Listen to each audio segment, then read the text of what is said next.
We do have a quorum. At this point, I would like to open up the public participation portion of the meeting. I understand that we have one formal request to speak, but Mr. Brown.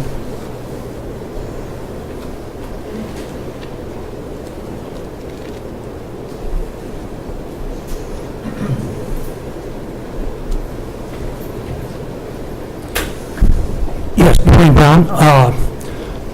They've had, on the 5-year plan, on vehicle replacement and streets, we've known about this for years. They've never designated any special funds for it. Adler's made a study, and they suggested 4 options. One was a 1% sales tax increase. The other was a garbage increase. The other was city stickers, and the other was a 4-cent per gallon gasoline tax, all of which are unacceptable to the public. You know, I resent somebody coming into our community telling us we need a tax increase when we're already one of the highest property taxes in the nation. Sales taxes are high here. We get killed on the 10% bar and restaurant tax. That was originally designated for NIU students to capture money from them. Well, what about the locals that live here? We eat out too, or try to occasionally. You take 4 people to eat, and you've got a $10 to $15 tax bill just on one meal. It's ridiculous. The 4 cents per gallon gas tax, one of the reasons our gas tax is so high, they use funds from it instead of roads to fund the new police station. That's wrong. That should come from the general fund. The city sticker proposed sales of city stickers. Okay, can you realize the amount of time and effort the police department's going to spend on issuing that, especially with NIU students? You know, who do they know as residents, without stopping and checking people or checking their license plates? You know, that's gonna take more effort than we get funds for. And the garbage, you know, I think that's I don't remember, it was $32 to $64 per customer per year. That's a huge increase. We can't afford that. None of the options they listed is affordable, in my opinion. What we need the city staff to do is increase the tax base, not start taxing the taxpayers additional taxes. That's ridiculous. You know, we have the school board, we have the county. You know, the tax burden on the local taxpayer is ridiculous. You look at surrounding communities, look at sales tax, look at Malta, look at Rochelle, look at Cortland, look at their sales tax. We're overtaxed on everything. I think they need to concentrate on new businesses, increase the tax base, and don't increase taxes. All the 4 proposals that were made are all unacceptable. Thank you. Thank you, Mr. Brown. That's fine. Ms. Chronopoulos.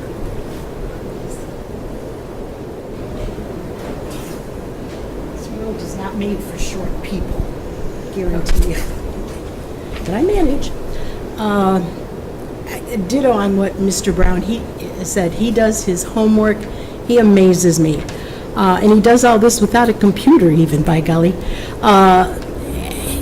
He really, what he said reflects so much of what I hear from a broad cross-section of the community. And, you know, people have had it up to here with the taxes, so we really have to be careful with that. I'm here to thank you for meeting, thank you for serving, and I hope that the meetings are more frequent. As a matter of fact, I'm disappointed that you have not been meeting before. I think that should be a regular meet, you know, you should meet regularly and often, because this is an extremely important committee. You guys know numbers. I can barely balance my checkbook.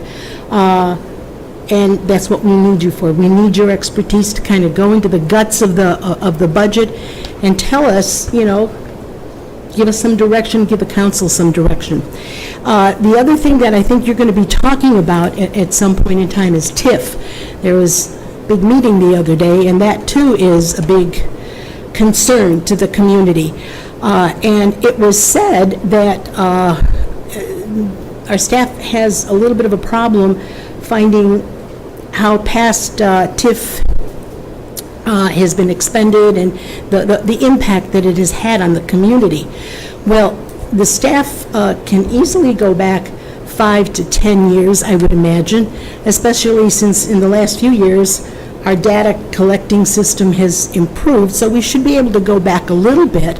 And we should also be able to vet some of the items. When you get a chance to get to the TIF part and you see the TIF report from the other night, there's a list of items, a list of TIF expenditures. Certainly, the staff can come up with an analysis of how those monies were spent without too much of a problem.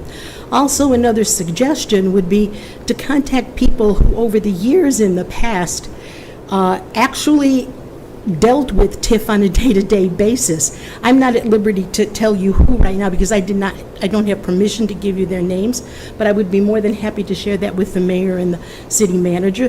There are people who actually sat down and wrote down and kept track of TIF information, and they still live in town, so they shouldn't be too hard to lasso and help. I'm sure they'd be delighted. And another suggestion would be to look at the annual audits.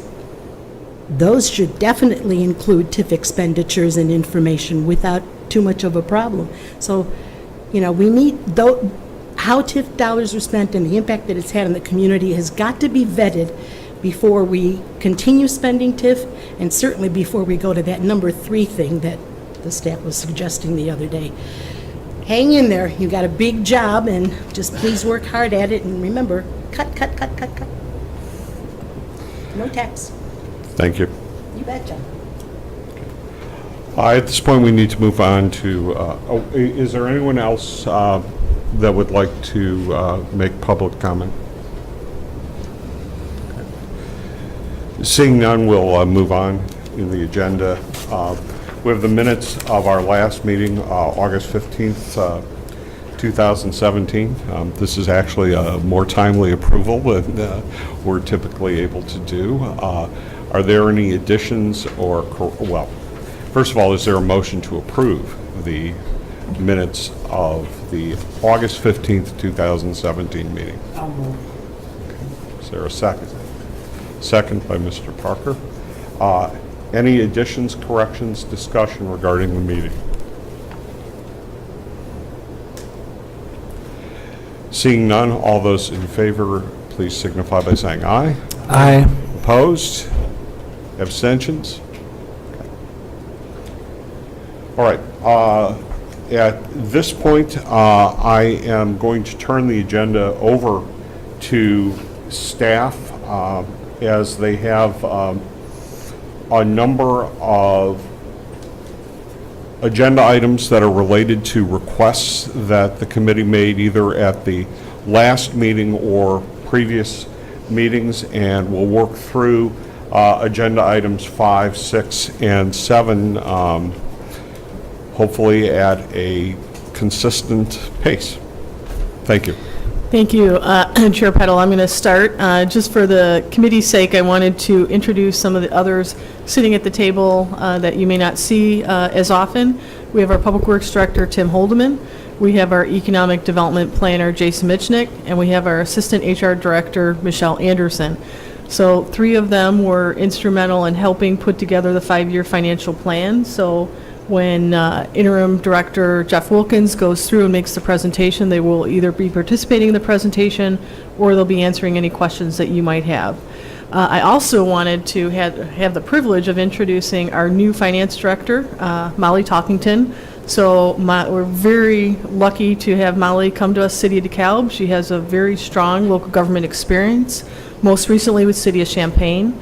Prior to that, she has also served the Village of Glenview and the City of Naperville. So, and a very proud alum of NIU's MPA program. She's part of the Northern Mafia, so we're really glad to have her. And we're very thankful for all the work that our interim director, Jeff Wilkins, has done for us over the last number of months, and I want to thank him publicly. And we're very fortunate to have a couple-week crossover. That's why you see both of them sitting at the table here. Jeff had taken the lead on putting together the 5-year financial plan. And as we talk about that, you're going to see a big component is dealing with the asset management plan, which Public Works Director Holdeman had taken the lead on. So, and I know I'm probably stealing Jeff's thunder on this, but I just want to emphasize as we go into that plan later in the presentation, I want the committee to know that this is probably over about 500 hours of accumulated staff time to get to this point on the 5-year financial plan. So there's approximately 8 different people. You see several of the faces here at the table that have participated in it. Couldn't have done it without 2 of our MPA management interns that spent a considerable amount of time collecting the data, especially in the benchmarking section. So I just wanted to highlight that on the front end and thank all the staff members that have been part of that in advance. I know we also have Deputy Chief Jeff McMaster in the audience as we get into the pension fund, so I don't know if there's any issues or things he could address on the fire pension fund if there are questions, but those sitting at the table right now are those that are going to participate in the 5-year financial plan. With that, I will turn it over to Interim Director Jeff Wilkins. Let me interrupt for Yeah. for just a moment. On a personal note, I'd like to acknowledge, as you told me, and I actually saw her yesterday.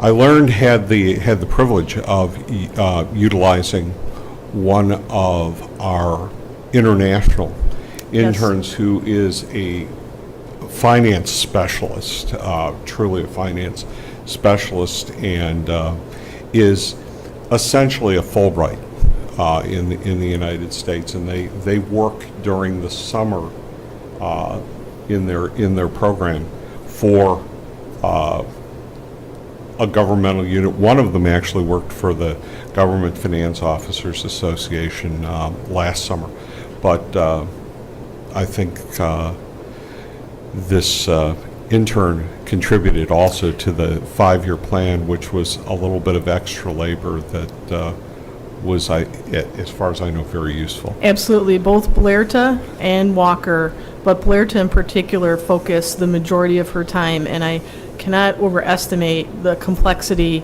not only of collecting that data from the number of municipalities that we did. So you're looking at 3 different CAFRs from each of those municipalities, those that are considered comparable communities and those that are considered university town comparables. But then they had to go through and start pulling that data, putting it into some master spreadsheets, and then sitting down and analyzing it. So we couldn't have done it without them and the countless hours they put into this. So incredible work. Sorry to interrupt. No, that's fine. I also like to acknowledge Carrie Parker. Also, Yes. she Sorry, put Carrie. Work into to the plan too, and of course Michelle put work in, and you've already mentioned Jason and Tim and Patrick with the Public Works Department. So, a number of people compiling different sections and such. Actually, our first item on the agenda is Police and Fire Pension Actuarial Reports and Investment Return Study. The full studies were in your packet electronically, as well as the investment returns were in the electronic packet. So, what we, at the request of the committee, we've actually had our actuary come, and we have with us Heidi Andorfer, and she's in the front row. And Heidi, if you could come on up. We actually again have all the items in the electronic packet. And we will go, there we go. And now this might be kind of like our CAFR, not the easiest thing to see when you go through, but I did put a memo also that tried to summarize in a couple of pages what the impacts were, but so I don't want to steal all the everything that Heidi's going to describe to you, but she'll run you through, and then I'll try to summarize at the end.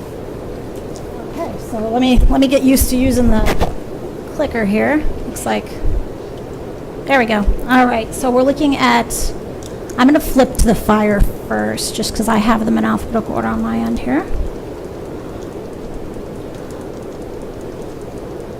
And they're lengthy reports. Don't worry, I'm not going to go through every page, but I did want to hit some of the highlights of each of the reports here. Here's the summary page, sort of the bottom line on top here. And you can see that. Could you refer, excuse me, I'm sorry. Could you refer to the page number so that those who do have the document or want to find it online are able to go to the same page that you're Absolutely, working on. yeah. So Thank you. I'm in the fire pension report, and I'm on page 5, which is the summary page. And you can see that there's 2 columns listed. Now, remember, you did have a change in plan year, so it's a little different. You'll notice that the one column says 7/1/16, and the next column's 1/1/2017. That's from now on going to be the beginning of your plan year, the 1/1 date. But in terms of our calculations, it doesn't really change the idea of what we're trying to do. Basically, what we are trying to accomplish is coming up with the annual funding, which comes in 3 components, really. There's the normal cost, which is the cost of 1 year for a police officer to work or police or fire to work and earn benefits in your fund. There's the administrative expenses component, which is the cost of administrating the fund. And then the largest piece in your situation is really this unfunded liability that you're trying to catch up on. The past liability that the assets aren't yet covering, and that's the third component. You combine these 3 pieces and you come up with the contributions here. Last year, we had the $2.9 million number, coincidentally rounding exactly, that's rarely happens. And this year it went up by about 6.5% to about $3.2 million for the fire fund. There's a couple things that caused that increase. One, that we did update one of the assumptions. The assumption that we changed was the mortality assumption. Your mortality in the past was using an assumption from the year 2000. As you know, we're 17 years past that date, so we did update the assumption to include projected mortality to 2017, which basically means we're assuming people live longer, and that's just based on reality and what we're seeing in our profession in terms of mortality studies that are published and available to us. So we did update for a more realistic mortality assumption. And then the fund did have a few losses, so you're short of your 7.5% investment return assumption. So right now the fund is assuming a long-term return on assets of 7.5%. And we will get into this in more detail, that we did provide some additional numbers at lower rates to give you a feel for the impact of those. But because you fell short of that assumption, and then there were a couple of other things that happened, more retirements and such than we expected, it does cause a slight loss to the fund that does cause a bit of an increase as well. So I'm going to flip to page 7. Well, we addressed that really. So let's flip to page 8 and get into the guts of this. On page 8, we get into the details of the fund here. The top part shows participant counts. Basically, that's just showing how many actives you have, retirees, and the distribution. All of these folks generate liabilities to the fund. The actives are the only ones that are generating the ongoing annual cost. Everybody else has past costs that still need to be funded through the unfunded, basically. This middle section shows your assets here. The assets were last year they were about 23.5 million on a market value basis, but remember, with the actuarial valuation, what we do is we try to smooth as many items as we can. So in this situation, we smooth over a 5-year time period to reduce the volatility of the asset returns. Some years you'll have good years, some years you'll have bad years, and rather than eating the impact of that all at once, to stabilize the contribution, we do a 5-year smoothing. In this situation, the 5-year smoothing resulted in a higher actuarial value of assets. Last year it was 25.6 million. This year that went up to 27.6 million in the far left column. And the middle column is just showing you what the impact of on the contribution would be had we not made the mortality change, just so you do have the sensitivity to that change that we did make. So we'll focus mostly on this leftmost column because it is the current year. So go ahead. Just a question. If you look at that, it says the market value is 26.1, Uh-huh. and the actuarial value is 27.6. Yes. So what is happening is that you have past losses that you're rolling into the fund. There is actually a page in the report that shows you that on page 22, and let me flip that up here for you. Page 22 will show you what's going on exactly in the precise calculation. And it's very small here, I understand, but at the top you can see that there's a gain-loss table. And what it's showing you here is the annual gain-loss to the fund. Now remember, these gains and losses are measured with respect to your 7.5% assumption. So to the extent that you don't earn 7.5%, you'll have a loss. To the extent you earn more than 7.5%, you'll have a gain. So that's the illustration you're seeing at the top here. And the 2017 column here is showing you the deferred gains or losses. In this case, it's a deferred loss of about $1.5 million, which is why the market value is $1.5 million lower than your actuarial value. To the extent that you saw a reversal and you saw a planned gain, we would smooth that over the 5 years and only recognize 20% per year. So that's why the number is higher this time. That's not always going to be the case. It's more likely to be the case in your fund because you're 7.5% rates on the high end. So you are more likely to see losses, and that's one of the assumptions we'll address here today to discuss if lowering that potentially makes sense. A good question. It is an odd thing to see in an actuarial valuation report. When we get to the accounting numbers, and I'm not going to go in a lot of detail on accounting, accountants don't tend to like smoothing, so we will not show any smoothing on the accounting side. There is no ability to smooth there, and we do have to show market value there. So the funded ratios and everything are relative to market. But when we're talking about contributions, it's all based on our smoothed values. Okay, so let's flip back to page 8. Okay, and then the bottom of the page shows liability numbers. The first liability number you're seeing here is the present value of benefits. And what that number represents is if you weren't going to fund another dime and you had assets of $77.6 million in the fund, you would never have to fund any more for this population. If all of our assumptions came true, if the 7.5% return came true, that's sort of the all-in number that you wouldn't have to fund anymore. Nobody funds to this. It would be a silly number to fund towards for generational equity and all sorts of things like that. So what we do fund towards on the next page is the liability number that you see 3 numbers up. The $67.3 million number, the total actuarial accrued liability of the $67.3 million in the far left column, 3 from the bottom there. That's called the actuarial accrued liability, and what that number represents is the benefits earned to date. So this is what we're saying based on the actives that have already earned their service and pay and all of your inactives. You have a $67.3 million liability to the fund for that service that's earned to date. You compare that to the assets, the actuarial value of assets, to figure out what you still have to catch up on to fund to that number, and that's where you get your unfunded actuarial accrued liability of the $39.7 million number right there below. And then the bottom number here is your funded ratio, 41.1%. You did see that increased a little bit from last year, which is good. The other important number on this page is the normal cost. So it's about the middle of that left column. It's $1.1 million. The normal cost represents the cost of 1 year of accrual for your actives. So your active population works 1 more year. This is the benefit that they'll earn in total. And that's what the $1.1 million number represents. So that's part of your annual contribution. Okay? And so for those watching or listening, the normal cost is if you didn't have any liability attributable to underfunding in the past, that's what your pension costs would be for the next year on an actuarial basis. You would, that 1.1 million keeps you up to date with the earned benefits for the following year. And I'll go one step further. It's actually a little bit better than that because you get to net out the contributions that the officers themselves make. So, Sure, correct. So it's even lower. So it's the total amount that Yeah. would have to be Paid in sum. contributed, and anything above and beyond that is catching up. Yes, that's exactly right.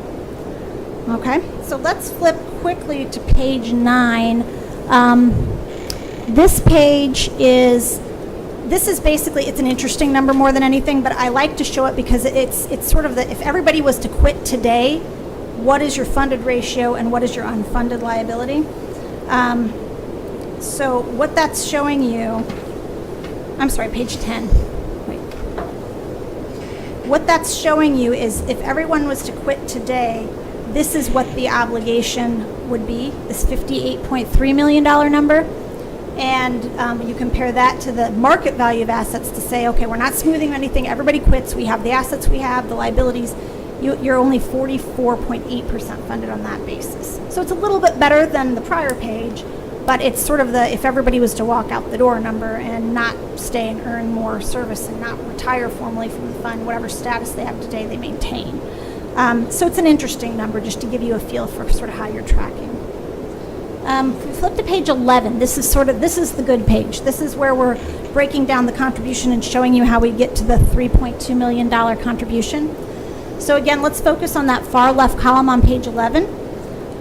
You can see the top number is the normal cost. We do apply interest to that because typically these contributions aren't made at the beginning of the year. They're made sometime during the course of the year, so we do apply interest to that to pick up the concept of the timing of the contribution.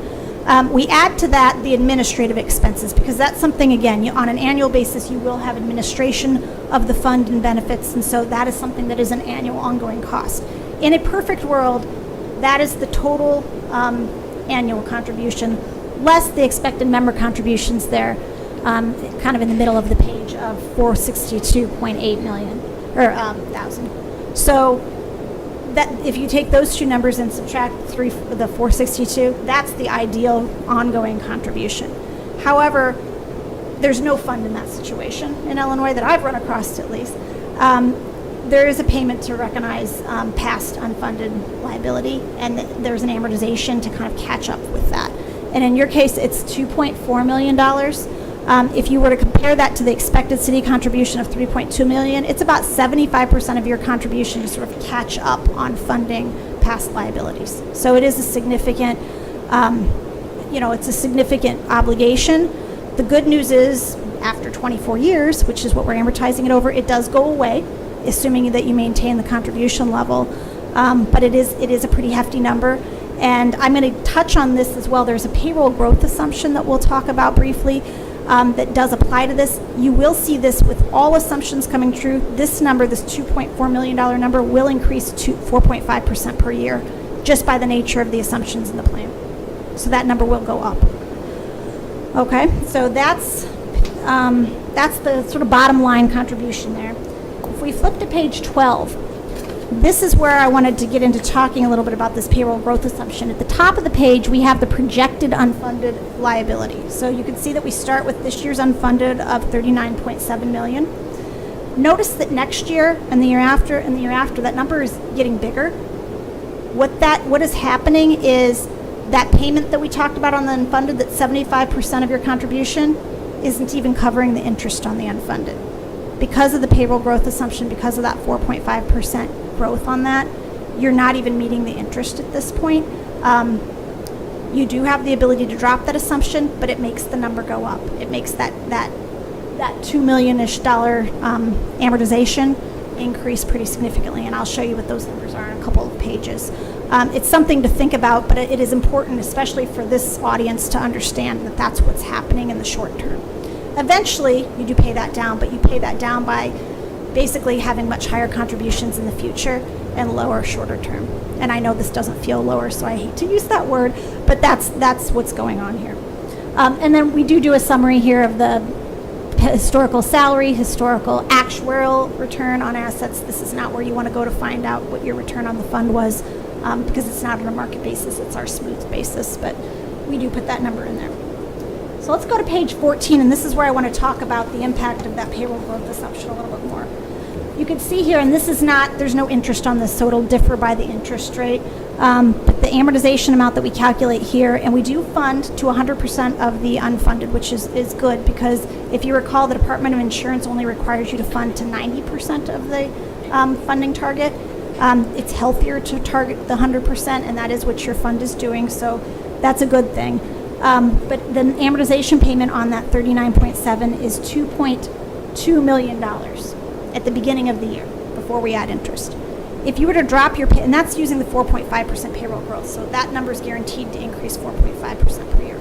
If we were to drop that down to 2.5%, that payroll growth assumption, it would level out the contribution a bit. You wouldn't have the steep contributions at the end the same way you will now, but it would increase your contribution in the shorter term, and you would see an increase of about $463,000 at the beginning of the year. So it'd become, that 2.2 would become 2.7 million.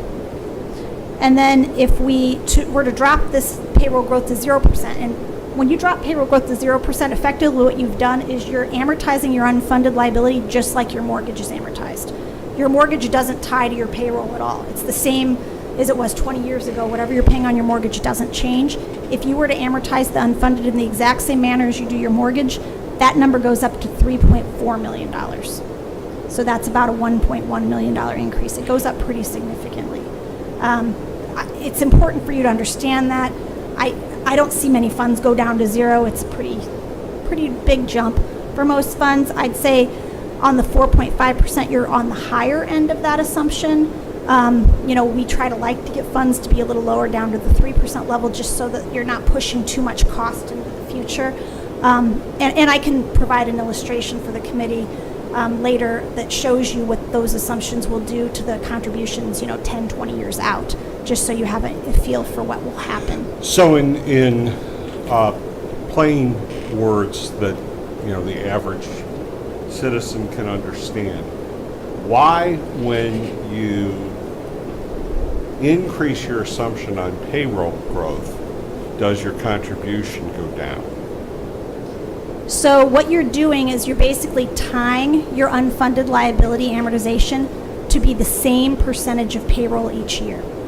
And so you're assuming, with the 4.5% assumption, you're assuming that every year the payroll for the police or the fire fund is going to go up by 4.5%, and that the percentage of your amortization on the unfunded will be the same percentage of amortization on that payroll. So effectively, by assuming 0% growth on that, you're going to assume the same number each year because you're assuming the same payroll each year into the future.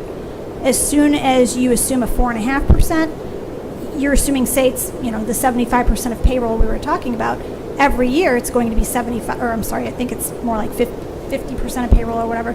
You're assuming it's going to be that same percentage of payroll that that the amortization payment will be. So as your payroll goes up 4.5%, so does your amortization payment, because it moves with payroll. So that's why the higher the payroll growth assumption, the more of that payment you're going to defer into the future. So if I was to illustrate it graphically, what you're doing is you're saying that your payroll every year is going to go up, your payroll is going to go up kind of at an angle. So you're going to have an upward slope.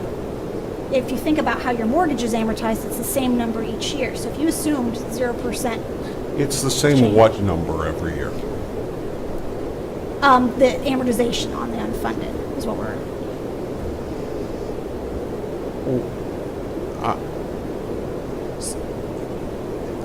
I'm not following you, so Okay. I'm sure there are people, on your mortgage. Yes. So your mortgage The is amount of the principal that is amortized goes up every year. principal, but the total number isn't changing. So every year, Right, the way a mortgage correct. works is at the beginning of your mortgage, most of the payment's going to interest and a tiny bit's going to principal. Correct, And then okay. every year, it's a little bit more, a little bit more, a little bit more to principal. That same concept generally is happening, but instead of tying it to, instead of a mortgage, which is 0% payroll growth effectively, it's the same number each year. What you're doing is you're saying, okay, let's assume that it's the same percentage of your pay. So say you were able to tie your mortgage to your pay. 20 years ago, you were making a lot less than you were today. What if you wanted your mortgage to always be 20% of whatever you're getting paid? Okay. That's effectively what you're doing with the pension unfunded. You're tying it to the same percentage of your pay.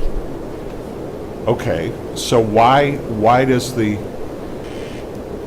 so you're arguing not arguing, you're saying that the pension contribution of the city will go up more if the 4.5% is used. Yes.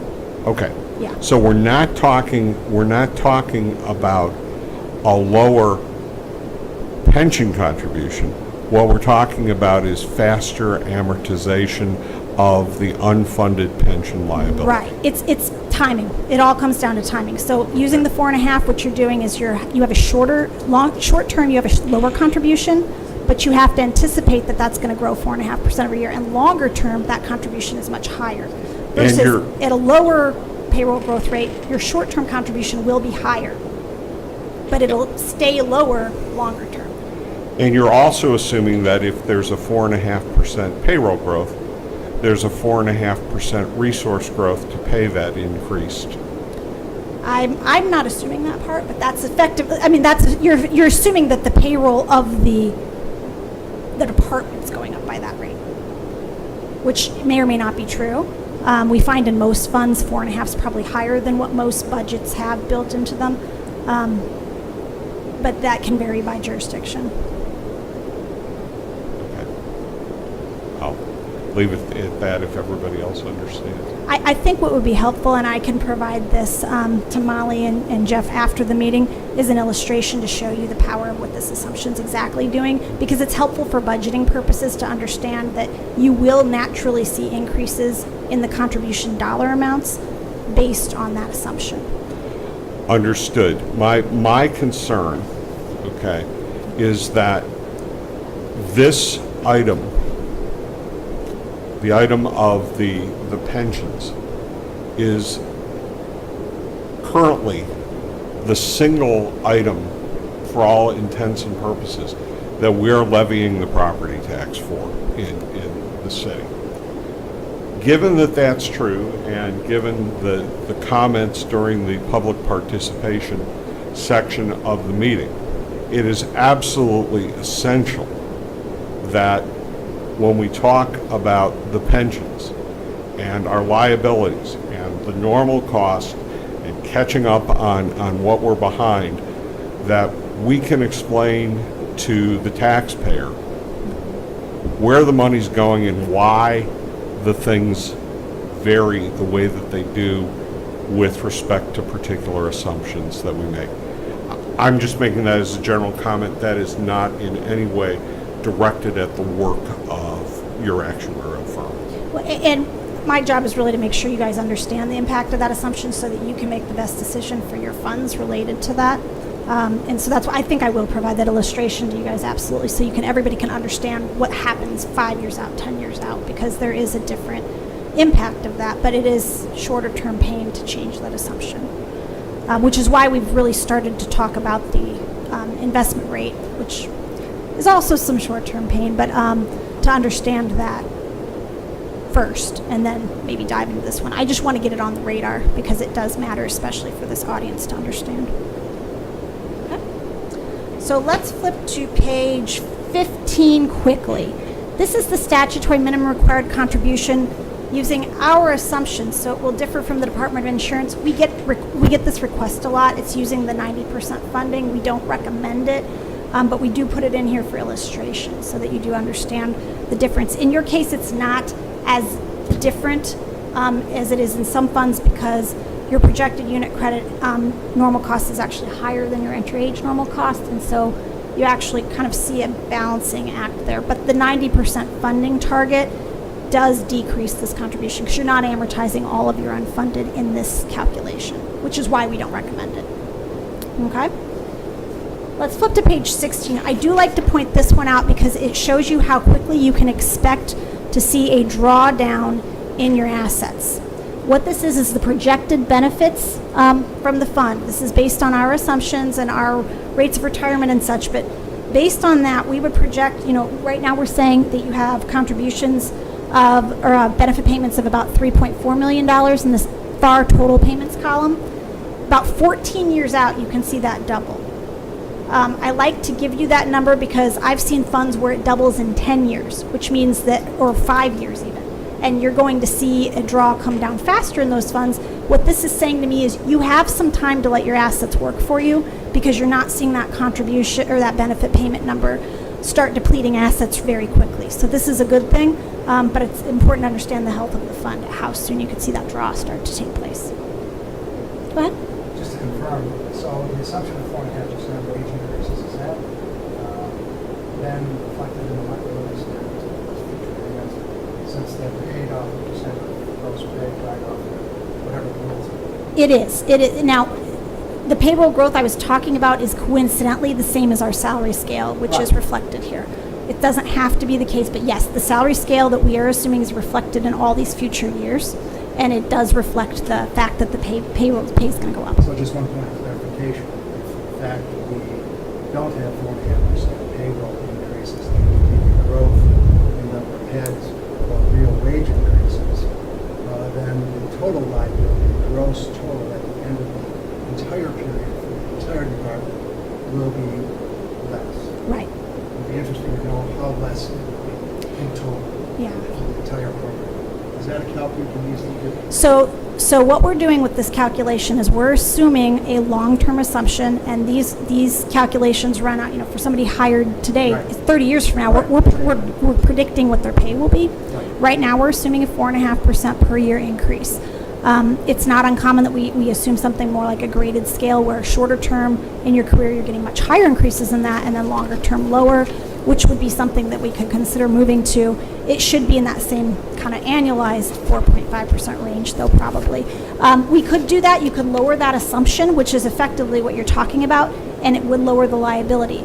But what you really want to try to do is target a long-term salary scale that is as realistic as possible to give you guys the best numbers to work with as Understand. possible. But if we're going to lower the investment return based on the fact that inflation has decreased from the 70s at 10, 11% down to currently 1.5 to 2%, it's going to mean that the salaries also will increase along with what's happening to the return, Yeah. which is decreasing. And that's commonly the case. When it's not the case is when the salary inflation is not, sometimes the salary inflation that was being assumed isn't the same as the inflation, and that's where the disconnect can take place. But it is something we could look at. But if we do look at your fund, the salary has kind of gone up and down, so you're going around that 4.5% each year. So we didn't feel too bad about that assumption. In addition, I think it's very important, and this is a case where the forest can be lost for the trees. The assumption of 4.5% is a payroll assumption. It is not a salary or wage assumption. And it's very important that those two things be differentiated, because the average individual may not receive an annual 4.5% increase. But when you begin to factor in changes in job classification, promotions within fire and police, you're going to see many years where, because of the person changing job classification, that they're going to get a raise of more than 4.5% as an individual. And so you have to look at this, and this is related to fire right now. And so we're talking about a department. We're not talking about citywide, but we're talking about a department where there are grades. And so we need to look historically at how the payroll has changed, and that may not link up to any kind of intuitive analysis of how an individual's salary changes. And Mr. Chair, if I could add, looking at that, keep in mind then the impact that we see with retirements. So when you have one person retire, and then the domino effect of those promotions that it has on the overall total compensation. Exactly. And we do monitor that salary every year. There is that page in there where we do compare it to our assumption to see how things are tracking. So that's something that we will do regularly, and to the extent that we see a trend, that's something that we would address and consider a change to. And just to kind of close the circle,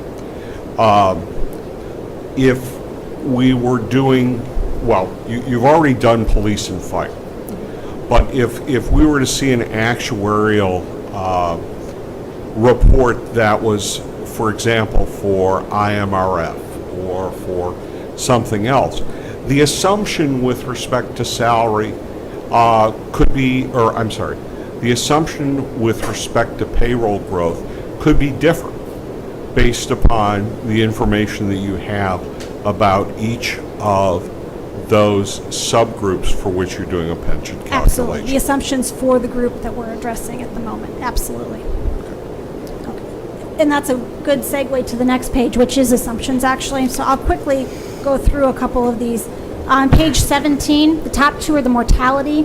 These are both new assumptions this year, and what we changed was we did project those to the valuation date. So they were projected from the year 2000 to 2017 to reflect more current mortality. That's something in our industry that is getting a lot more scrutiny, and especially because we use these same assumptions on the accounting side. You definitely want to have these assumptions as close to reality as you can. The next assumption is the interest rate, and right now you're at 7.5%. I would say that's on the high end of most of the funds that we see in Illinois. We will show you at the end of this the impacts of decreasing that down to 7.25% or even down to 7%. The interesting thing about this assumption is it is more transparent now than it used to be because of the GASB requirements. So GASB 67, GASB 68 now requires disclosure of your target asset class investments and the expected long-term rate of return on each of those asset classes. And when you marry those two things up, you can pretty easily calculate what your expected long-term rate of return is in that fund based on how you're currently invested. And when we do that math here for the fire fund, and I actually can show you a nice chart. Now you won't see the bottom line number. Let me just flip to that page in the accounting section because it does show up in accounting. Page 42. So what I'm referring to here, and this is information that comes from your investment consultant. Your investment consultant for this fund tells us what the target allocation of each of these asset classes is to total the 100% allocation. The long-term expected real rate of return, which means inflation is netted out of these, on each of those asset classes. And if you do the simple multiplication here, you could come up with your expected real rate of return of 4.46% if you run the math on multiply across there and add it together. If you add inflation to that of about 2.5%, which is a pretty common industry rate at this point in time, you get 6.96%, which is pretty close to 7% expected long-term return on the fund. So based on this, it would appear that the 7.5 would be a little bit high. And this is something that, we as actuaries, we do monitor this. It does change slightly each year, but it is a long-term assumption, so it doesn't change that dramatically. So I would expect next year the number to be somewhere around that 7% ballpark as well, assuming that you're not changing anything in the investments themselves in terms of the allocation. So that's something important to note. This has become a lot more transparent. So getting that assumption right has become more critical too, because the accountants can see it now. So let's flip back to page 17.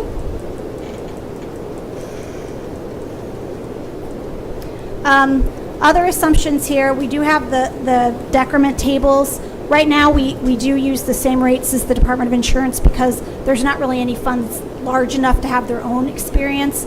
We will take into account things that, specific to your fund to the extent that they're relevant. For example, I have one fund that they give everybody, right before retirement, they give everybody a 40% pay increase in the year before retirement. Well, we started reflecting that, and guess what? Everybody retires at the earliest retirement age in that fund, so we don't assume the same rates in that fund as we do in other funds. So those kind of situations we will take into account. Your fund didn't have anything specific like that, so we are using sort of standard rates there. I feel pretty good about those.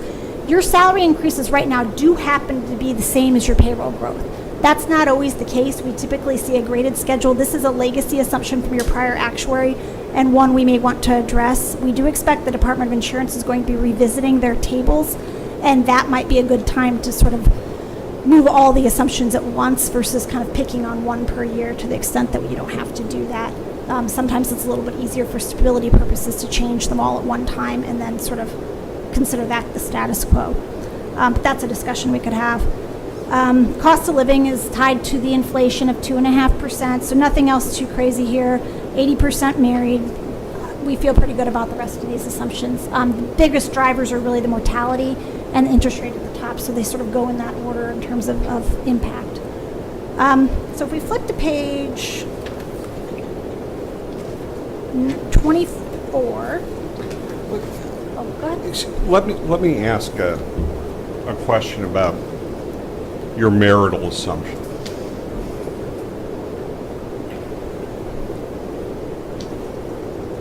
I guess I'll start with the easy question and then follow up. What does that assumption mean? What it impacts is that there is a spousal benefit that's provided at death. And so to the extent that you have 20% of the folks that aren't married, those folks aren't getting that extra benefit that the married folks are getting. Which is not necessarily true, correct? The 80%? No, Oh. that if you're not married, that you don't have a surviving beneficiary who gets that same amount. Because you could have a qualified Illinois, domestic relations order. If they're divorced, they're going to be treated potentially, depending on the divorce, they're going to be treated the same way. And we do value those separately, so to the extent that we have folks with, like in retirement, we receive data on that to indicate that they have that, and those are valued differently than the rest of the folks. Correct, but would it be fair to say that what you're really assuming is that 80% of the members are assumed to have a spousal benefit? Yes, yes. Okay, which Could have is the quadros. subtly different, but as long as that's the assumption, Yeah, it fine. is, it is. It's, I said Okay. it more generically because it's a little All prettier right. to say than, and we Fair also enough. take into account quadros. But yes, that is accounted for there. And that's an assumption that we determined again on a broad set of Illinois funds, so that is based on reality. Excuse me, and you adjusted, you talked about an adjustment with the mortality rate. What was the increase? Like 3 years, 4? So we increased from the year 2000 up to 2017, so 17-year projection of mortality improvement. So you're projecting based on the fiscal years, not on the age of death? No, it's not a generational table, so it's, Okay. yeah, it's based on a static table as of 2017. Okay. Yeah. Generational is where we do see some funds move to that. You're seeing it less in the public sector. In the private sector, everything's generational, but in the public sector, you don't see that as much yet. Okay. So with that, let's flip to page 24 quickly, just to show you that this is here. We do give you a summary of the statistics by subgroup, so you could actually see the Tier 1 versus Tier 2 actives. Remember, Tier 2s are a little bit lower normal costs than Tier 1s, a little bit cheaper than the Tier 1s. So as you see more Tier 2s roll in, that normal cost number will naturally come down over time as well. And then we do show the statistics for the head counts and the benefits that are being paid in the various categories of retirements, beneficiaries, disabilities, and such. Page 25 is an interesting page, and this is more from a planning perspective, because if you look at the bottom right-hand quadrant down there, anybody over age 55, anybody with more than 20 years of service is right now eligible for retirement. And you have 8 folks in that category right now, so 8 of your 55 folks could walk out the door tomorrow. In the next 5 years, if we look at the 5-year band around that, there's 8 more that within 5 years will be eligible for retirement. So from a workforce planning perspective, that can be helpful to understand that within 5 years, there could be 16 folks turning over, which would probably be replaced with Tier 2 folks. However, that liability doesn't go away until death, so that's something to keep in mind. But just for a workforce planning active perspective to understand how that works. Okay. And then if we flip to page 27, I'm not going to go through this detail, but just to show you that it's here, we do put a 3-page summary of the plan so that you can see what the various provisions are that apply to the fire folks. We have the same thing in the police report as well, to give you just a brief summary if you don't want to dig through Illinois code, but you're welcome to do that too. Not as fun. Okay, so that's that contribution numbers, and I'll spend most of my time on that. I do want to let you know that we do have the accounting numbers that I mentioned in the back of the report here, where it starts at the top of the GASB 67 on page 30. GASB is an accounting requirement, GASB 67, 68. It's relatively new. It's been in place for the last couple of years. Prior to that, it was GASB 27. And what we need to focus on here is the fact that everything's going to be market value, not actuarial smooth value. And there is a funded status number in here, and I'll show you that on page 34, I believe. Let's see. 34 shows you, the funded status here. You can see that the liability is pretty similar to what you saw on the contribution side, 66.9 million versus, I think it was 67.2 on the funding. That's just a subtle difference in how the accountants make us calculate something versus how we calculate it on the funding side of the house, but it's pretty much the same calculation in terms of all the assumptions and such that go into it. But we compare that to the market value of assets, not actuarial value of assets, which gives us a little bit higher unfunded of the 40.8 million and a little bit lower funded status of the 39% versus 41 on the funding side. So it's pretty similar, but it's a little different, and that is intentional, so I did want to point that out. Otherwise, the GASB numbers basically require us to show a summary of the plan, which we have in a better format in the contribution section. This is following their format. Another thing to point out on page 35 at the bottom, it does show sensitivity to a 1% decrease or a 1% increase in the assumption, the 7.5% return assumption. And the 6.5% is probably the more interesting direction to look at. If you were to drop your rate down to 6.5, which isn't something we would recommend, and in fact isn't really supported by your asset distribution, but that unfunded goes up about almost $10 million to $49.8 million. About 25%. Yeah, pretty significant. Something to keep in mind then. Otherwise, this is just the accounting requirements. It's similar. We show a liability reconciliation at the top. We show an asset reconciliation there in the middle, and then a funded status there at the bottom. This shows the last several years that are required to be disclosed in your CAFR. Eventually, this schedule will build up to 10 years, but this is just as long as this has been implemented and in place. So you'll see these accounting numbers grow over time. But the information is pretty similar to what you see with funding in terms of what the liabilities look like. The last page in the GASB that I do want to point out is the expense, which is the bottom line number that gets booked as the pension expense, and that's the 2.2 million, 2.152 at the very bottom right-hand corner there, which is the sum of the normal cost, interest on the liability. We get to net out of that expected investment income and such, and come up with the bottom line annual expense to the fund. Okay, so that's the fire fund. If anybody has any questions. I actually have a question for staff. With respect to the assumptions that are used by the actuary, who is responsible for giving the direction with respect to the various parameters that will be used? Is it the city council or is it the pension board? Or When you both? mean parameters, give an example. What are you referring to? Well, what I'm saying is, let's say that there, and I don't know who the agreement would be, who would be able to say that we are going to use 6.5% as an investment return versus 7.5%, and therefore direct the actuaries to utilize that particular assumption in the future? Does the city council have that power independently to do that? In the 3.5+ years I've been here, the city council has not done that, so I think that has been a discussion that has been held at the pension board level.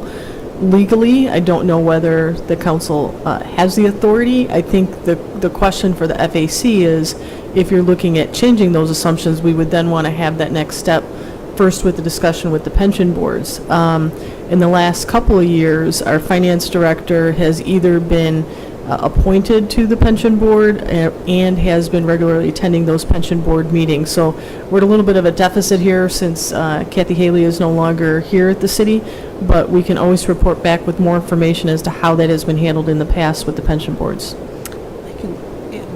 Yeah, so legally, you have to fund to the state requirement, which is a Right, page that you had understood. showed. Yeah. I would say typically, pension boards and kind of city staff tend to come to the same agreements on what they want those assumptions to be. I've worked for a place in the past where one pension board disagreed with the city, but ultimately it's the city's actuarial report. And so you fund to what the city council feels comfortable. We give recommendations to the actuary, so we could say to the actuary, we want the interest rate now to be 9%. They won't do it if it is kind of out of reasonable range, right?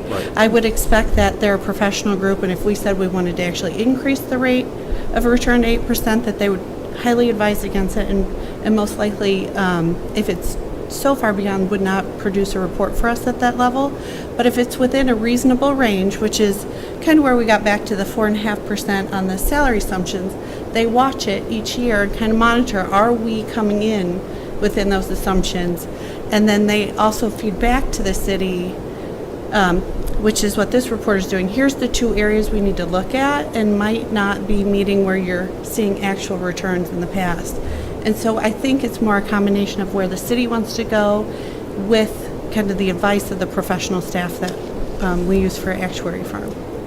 So would it be fair in your experience, and I understand what the city manager has responded, would it be fair to say in your experience that the pension board would have an advisory role in what the city ultimately decides, a serious advisory role, but that ultimately the decisions with respect to the actuarial calculations that are used are the city's in consultation with I would say that's accurate. I'd say most places I've worked or where I've known in the state of Illinois,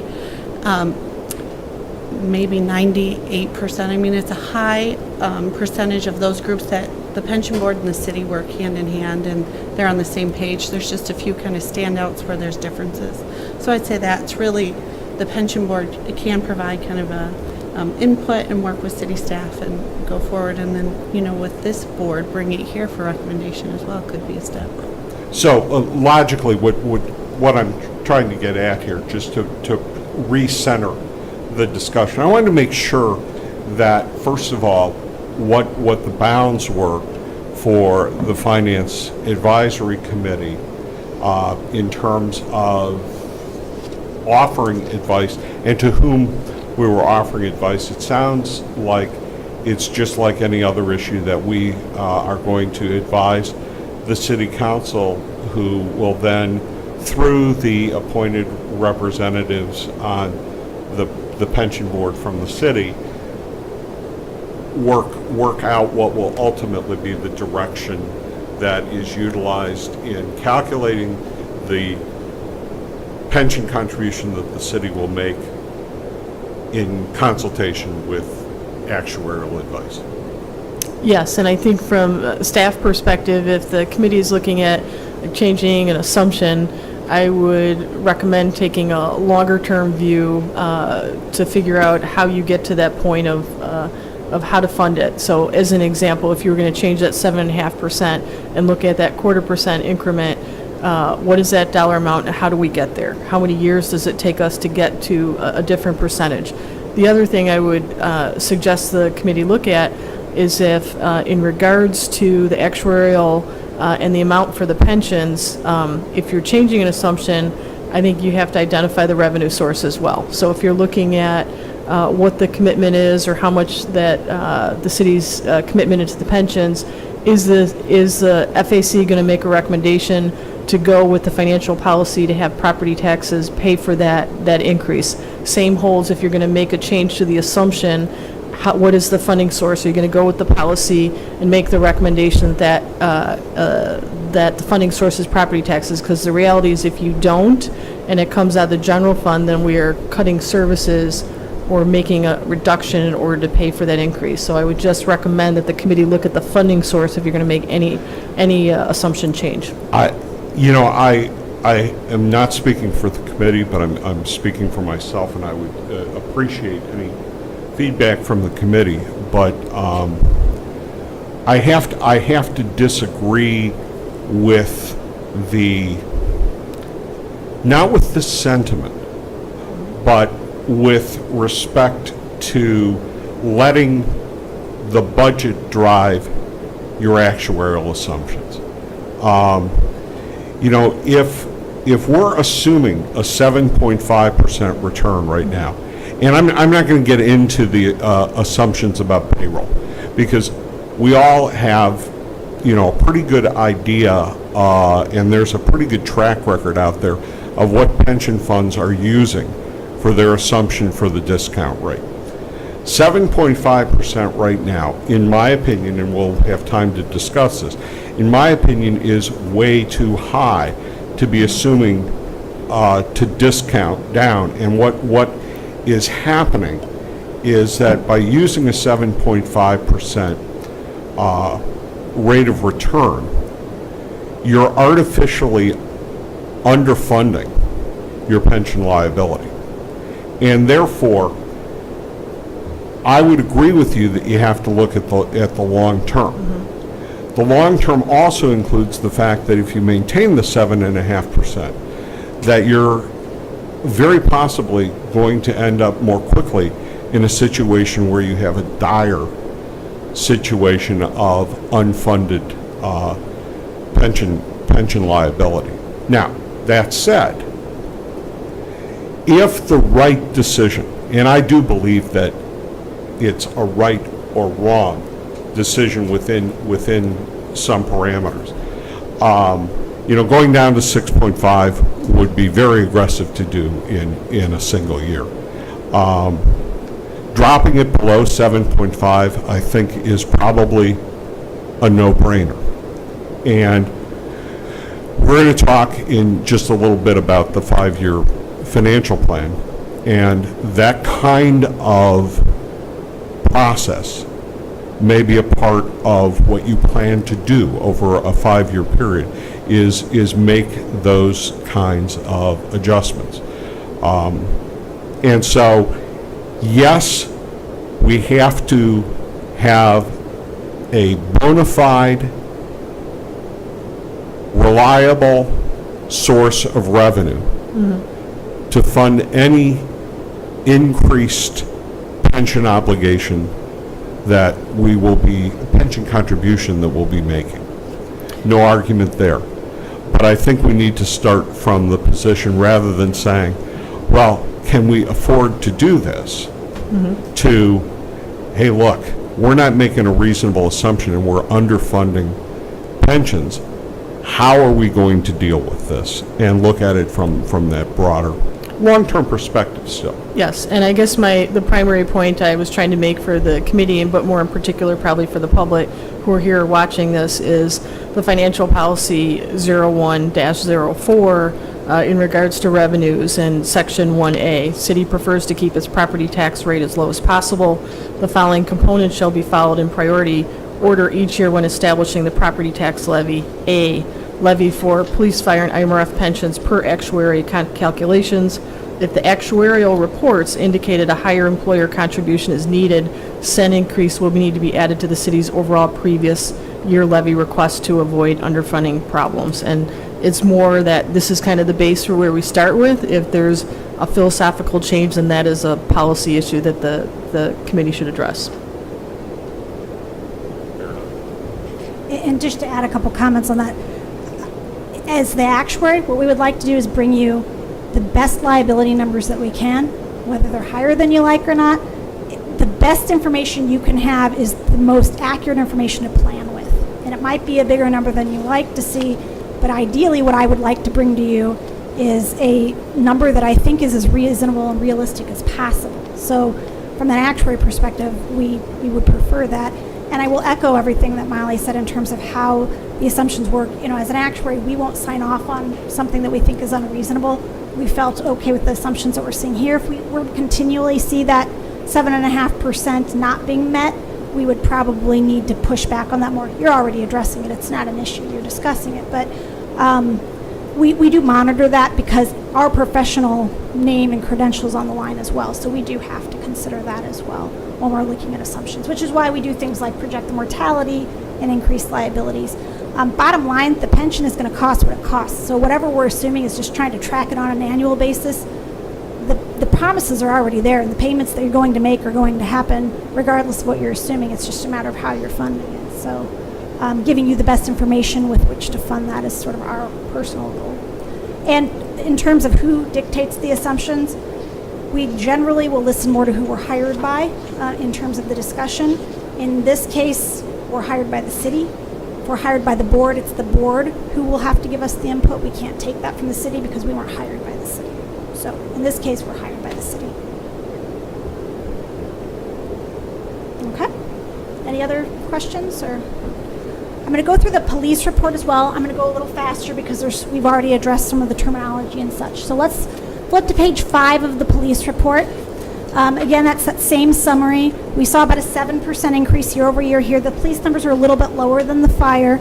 It's a slightly better funded plan, so the numbers aren't quite as high. You went from 2.5 million last year to about 2.7 this year. We saw similar impacts, so the projection of mortality tables was a change we made to this fund as well. But again, we saw more retirements than we had anticipated, which generally retirements will increase liabilities. And in this plan, we actually did see salary increases that were lower than our assumed 4.5%. That can change year over year, though, depending on what happens with promotions and such. Okay, so let's flip to page 8. Page 8 is that same, participant data. So if we look at the head counts, we saw 3 retirements with 1 new hire to replace those. So total active head count did come down. 3 more retirements, but we saw no inactive deaths, which is a good thing, but not for a pension fund because it means your liability didn't go down. So I always feel kind of morbid coming in and saying that as an actuary, but it is the case. Deaths help the fund.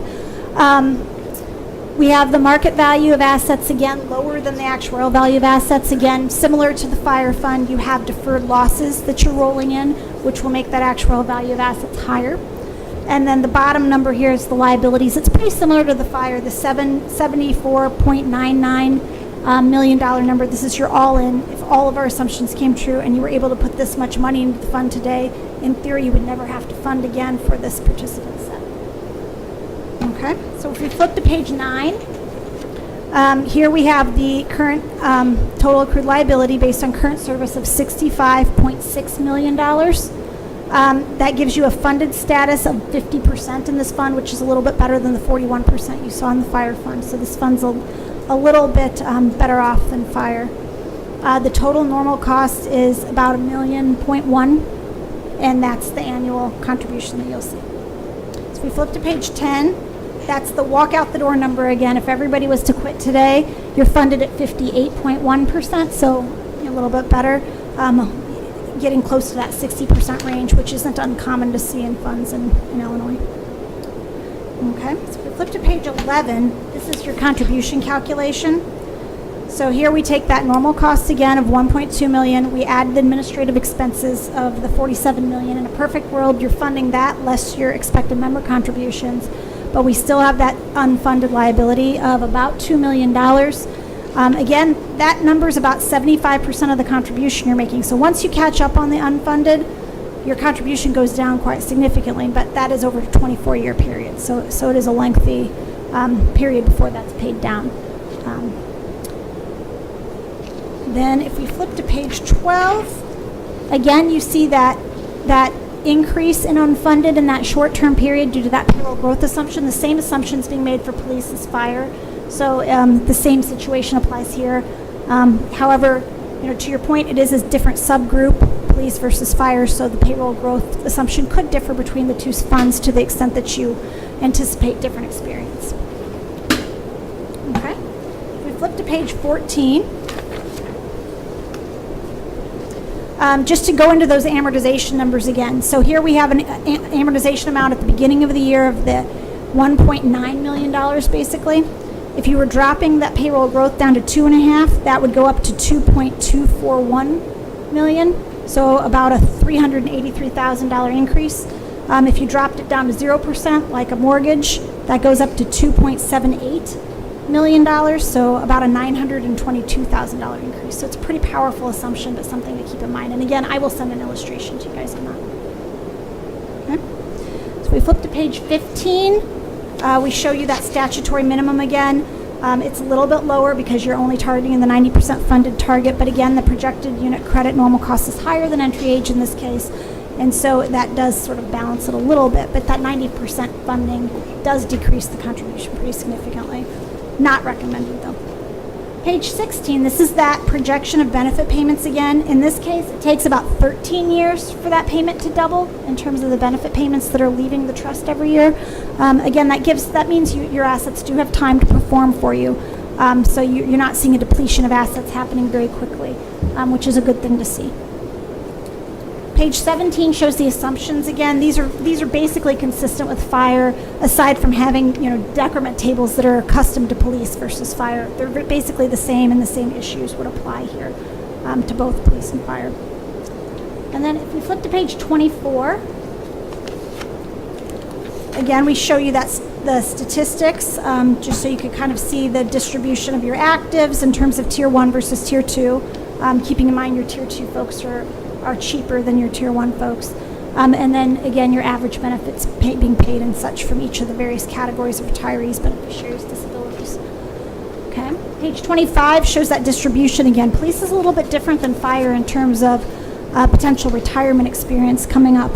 You have 4 people that are eligible to retire right now, and by right now I mean at the valuation date of 1/1/2017, that are eligible to retire right now. If you look at the next 5 years, there's 15 more, so a total of 19 folks out of your 61 that could retire within 5 years. So something to keep in mind from a workforce planning and thinking about that. And then page 27, again, shows you that summary of the plan. It's a 3-page summary of the plan for police. Again, good quick reference if you're curious about a provision in the fund. Then on page 30, we get into those GASB numbers again. Same issues really apply there. The only page I really want to highlight here for you is, again, that rate of return page. And let me find that. It would be on page 41. Page 41 will show you, again, the allocation of the target, allocation of the fund, and the long-term expected real rate of return of each of those asset classes. This is all provided by the investment consultant of the fund. The multiplication and summation of those gives us 3.98% real return. If you add 2.5% inflation, this fund gets you to a long-term expected return of about 6.5%. A little bit lower than fire. They're invested a little bit differently than fire, and the pension board is who determines those investments. The other thing that could be different here is to the extent that there are, and I don't remember off the top who the investment advisors are for each of these funds, sometimes we get different long-term assumptions from different investment advisors, which could also be driving some of this, but without knowing who and why they've decided on their long-term rates of return, that's something worth digging into, though I wouldn't just say the 6.5% is the number.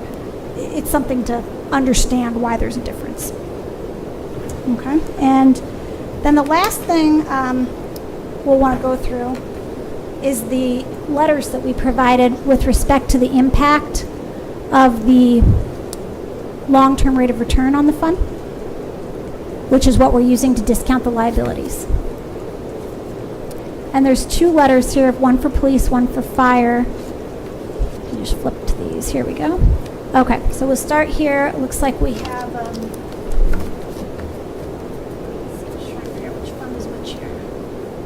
Okay, it looks like I have police up here first. Okay.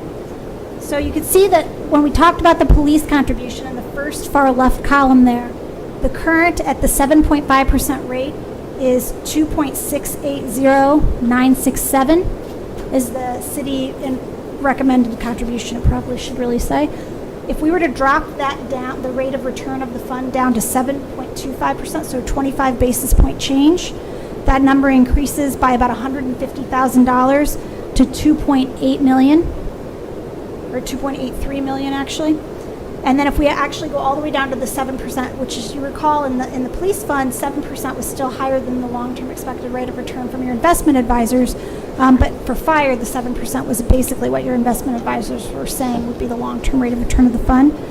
The number goes up to about $3 million, 2.987, so about $306,000 increase for dropping the return to the 7% rate.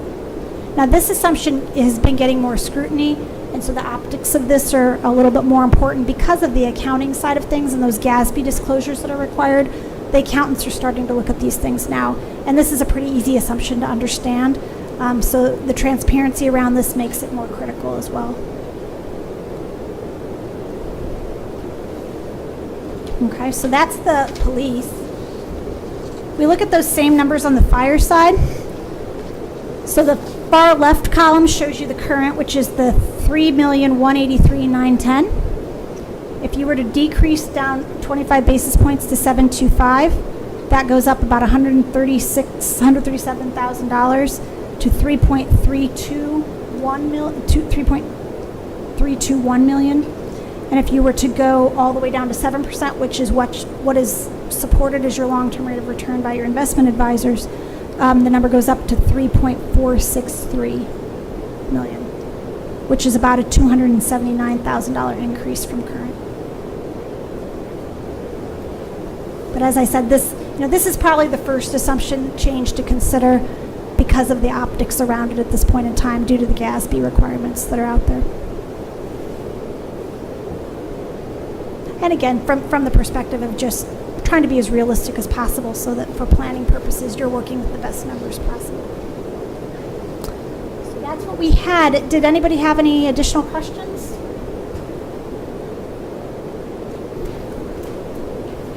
Just one, if you could clarify on how long is the long-term rate of return? Is that based like 10 years, 20 years, 30 years? So ideally, it's about a 20-year period. Most investment advisors look at it on a kind of a 20-year time horizon. It can vary by investment advisor, though, in terms of what we're provided, in terms of figuring out that long-term rate of return. Some try to give us 10-year numbers. Some try to use a 30-year time horizon. It just depends on what their model does. But it can vary by investment advisor quite a bit. I'd say 20 is pretty typical, though. And that's, anybody who can put 20 years out, that's tricky already. I mean, 10 years out's tricky. Well, So this is looking back, though, right? no, it's forward-looking. It's forward-looking because remember, the liability is forward-looking. We're trying to discount future obligations. So the investment advisors are tasked with predicting the future effectively. It's not a pure backward-looking because inflation was different historically. And if you look back 10 years versus 25 years, you get a much different answer. It's forward-looking at what we expect from a long-term basis there. Okay, thanks.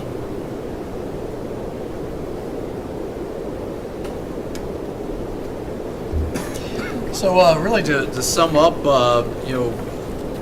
just the basic 7.5% increase, what we're looking at then is combined between the two pensions, about $270,000 rounded off. And then, but if you were to go to a 7.25, then you would add another 287,000 rounded off dollars. And then if you went to a 7.0, another 586,000 on top of the 7.5. So it's 270, 280, or plus 287, or 270 plus 586.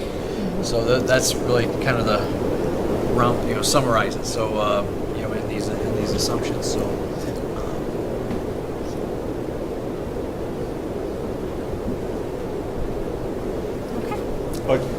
All right, just to make sure that I'm clear, the recommendation is that we do something.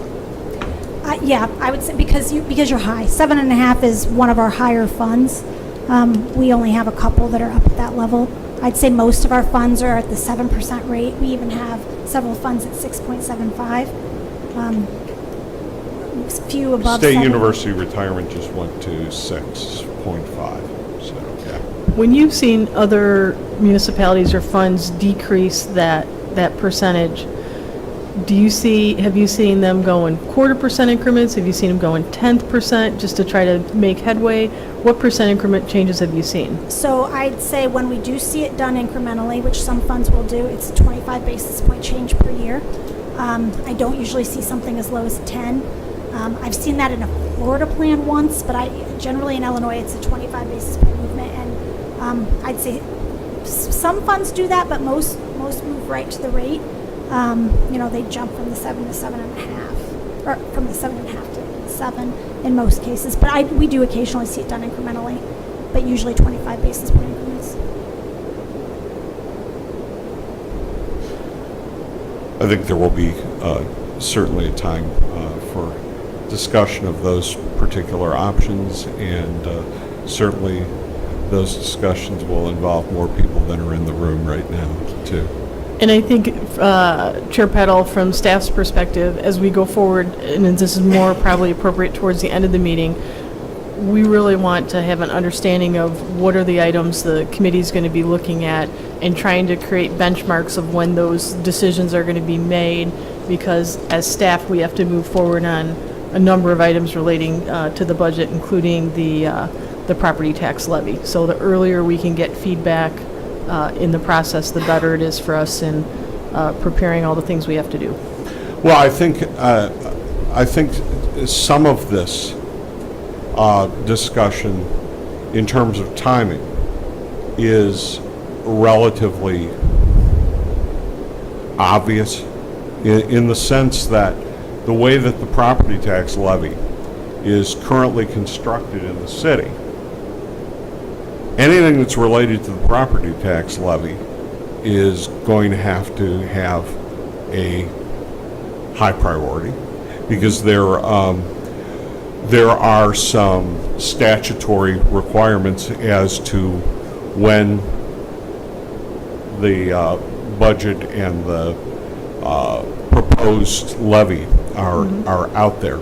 So anything that's going to relate to the levy is going to have to be resolved sooner rather than later, relative to some other items in the budget that don't necessarily involve the levy. So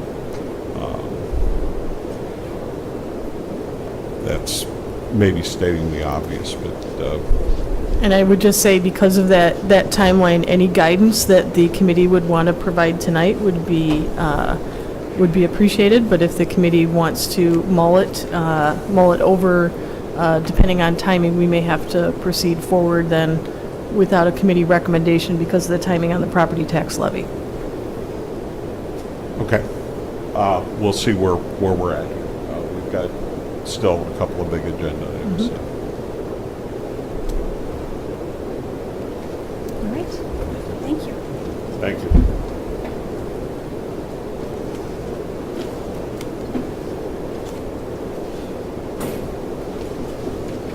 Great. The five-year financial plan. There's a great. Thank you.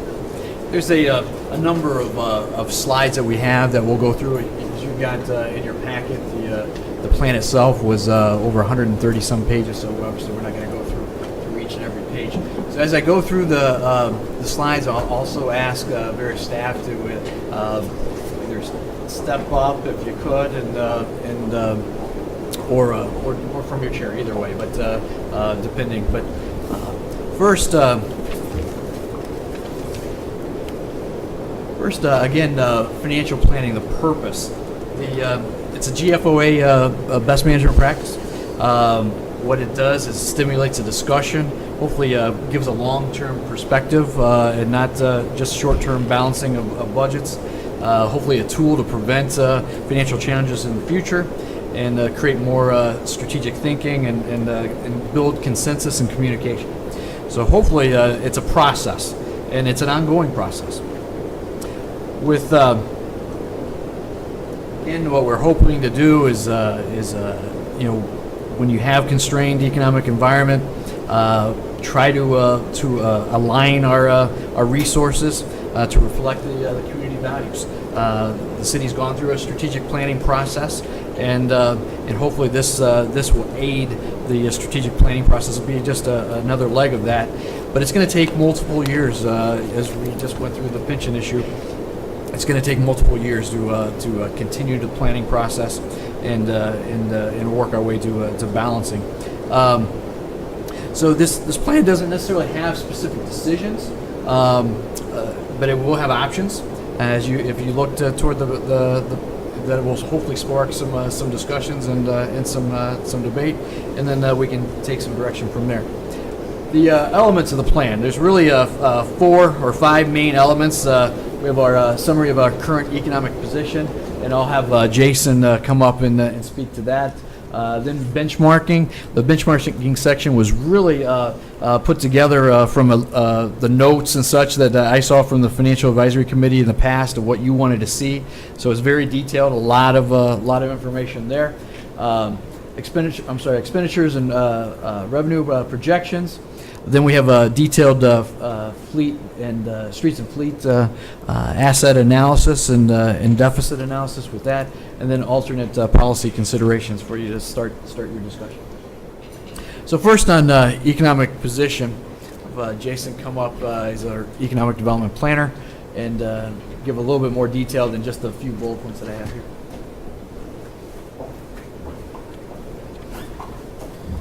Good evening. So yeah, I'm going to be pretty brief so we can get through this, and if you guys have any questions, I will definitely be willing to address those. So starting with our opportunities and some of our strengths, one of the primary strengths that the city of DeKalb really has is our geographic location and strength in infrastructure. We have immediate adjacency to an interstate highway and close proximity to the I-39 interchange as well. And we also have one of the busiest rail lines, the Union Pacific West Line, that runs through our jurisdiction. So you have the road and the rail, as well as the airport, which has a 7,000-foot runway. So we really do kind of have that trifecta of infrastructure. It's one of the primary reasons that you see regional distribution centers, companies like 3M, Nestle, Target, that have chosen to locate in DeKalb, because we really do provide immediate access to the Midwest region. It's a great place to be from a logistics standpoint. We also do have a higher educational attainment comparatively to the state and national, with a 37% here having some sort of college degree, compared to 29.8%, which is the national average. And then largely due to, of course, Northern Illinois University being here, either the employment or the faculty, and then also those that graduate from the university and do stick around. To talk about some of the challenges, the first one here is slow population growth. I think if you looked at the chart that was in the document, you can really see that there was a pretty significant increase in population when the university switched from being a teacher's college to a full university. The decades following the World War II, so the 50s, 60s, and 70s, is really saw the most significant population growth in the community. That has started to level out. Given the decrease in enrollment at the university and where our residential market has been over the last several years, we're anticipating that there's probably going to be some sort of either flat growth or even potentially negative growth. However, with the decrease in enrollment at the university and the switch in some of our neighborhoods, especially the rental markets that we now have families occupying, we may actually see a potential increase from that. We will have to wait and see in the census. Given the timing of the census in the past, there's always been the question of how much of the student population we really truly were capturing in the census. I think the next bullet here is the residential housing. So again, being a university town, we do have a higher rate of rental comparatively to other communities. And I think looking at the residential, that's really kind of a really significant component to our economic position. The lack of growth in our residential market is, I think, one of the things that's a huge challenge that we need to look at and see how we can boost residential growth, especially in the single-family market. There's a couple factors I think that play into that. One is perception. I think another one is property taxes. We do have high property taxes comparatively, and I think if you look at the growth of residential, historically, people moved to DeKalb because they could buy more house for $1 compared to the western suburbs. And when you start to factor in property taxes, in a lot of situations, looking at a mortgage, your property taxes can actually exceed your principal and interest on a mortgage payment. And suddenly we lose that distinct advantage of being able to buy more house. So the ability to finance a house the math doesn't work out like it used to. Sure. I'm bothered, and I'm looking at this as being, a public document. I'm bothered by the way that the second bullet is stated. Because, first of all, townhomes and two-family homes are generally considered to be single-family homes. They're just single-family attached. Correct. Right. So it might be better to say only 45.4% of the residential housing is single-family detached housing. With respect to your second point, I think that it should not be lost that the property taxes they are relatively high. However, much of that still is because housing prices have not recovered.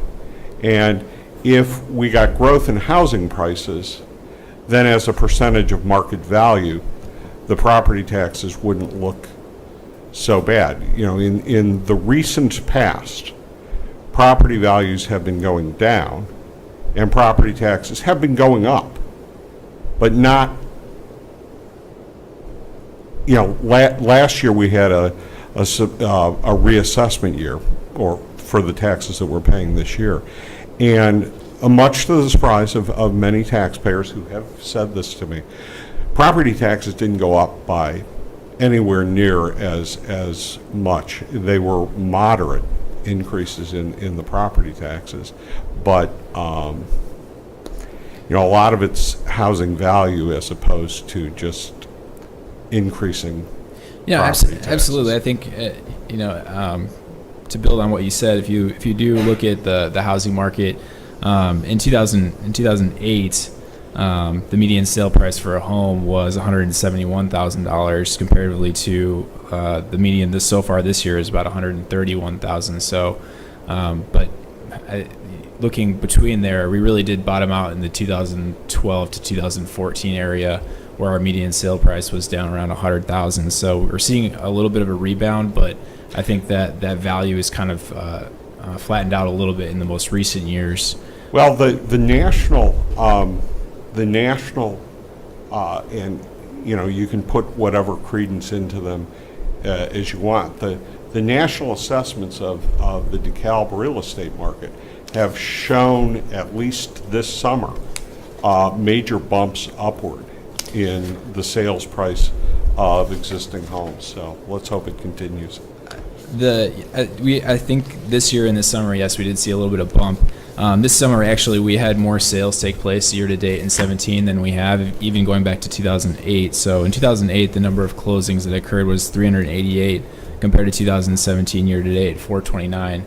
And also, we're at almost an all-time low in terms of housing stock that is on the market too.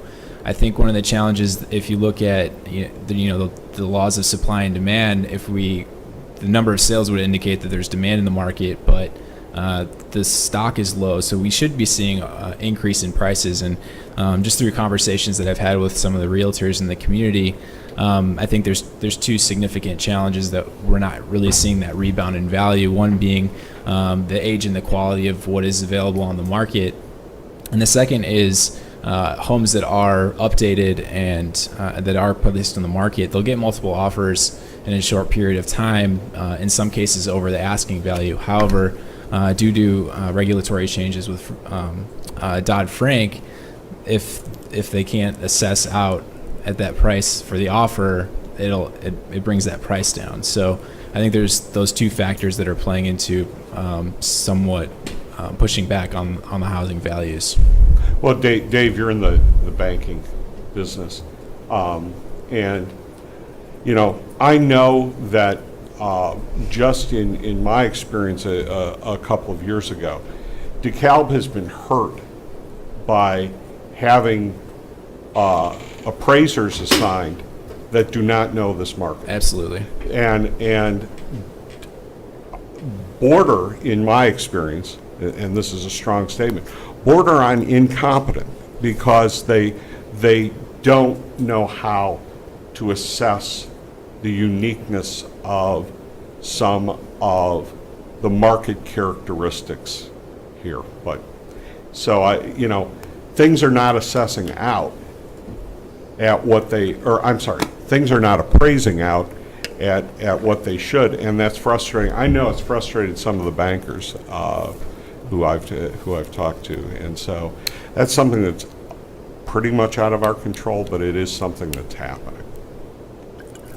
I think another significant statistic in regards to housing too is the significant loss in the assessed valuation. So between in 2008 and then the bottom in 2014 was our last downturn year. We saw it was a loss of a total of $233 million in assessed value.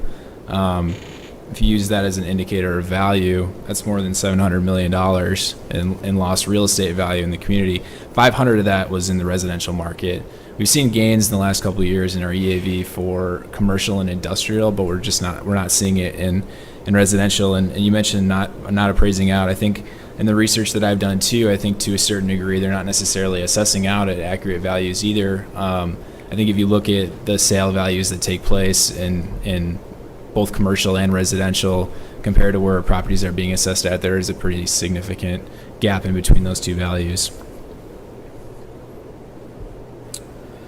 And then, so yes, the EAV and the value of housing does play into our property taxes. I think there has been a significant increase in property taxes. However, so comparison 2006, I looked at a sample of about 35 homes, and the assessment in 2006, the median for that was just over $54,000, and the average bill on those houses that year was $4,071. If you look at 2016, those same 35 homes had an assessed value, median value of $50,720, but the tax bill was $6,743. So that goes back into the amount of property taxes that the residents are paying, and that might be one of those things that's pushing back on demand for housing in the community too. Of that increase in the total bill, which is about $2,700, the city's portion of that was just over $300, comparative to the school district, which was just over $1,700.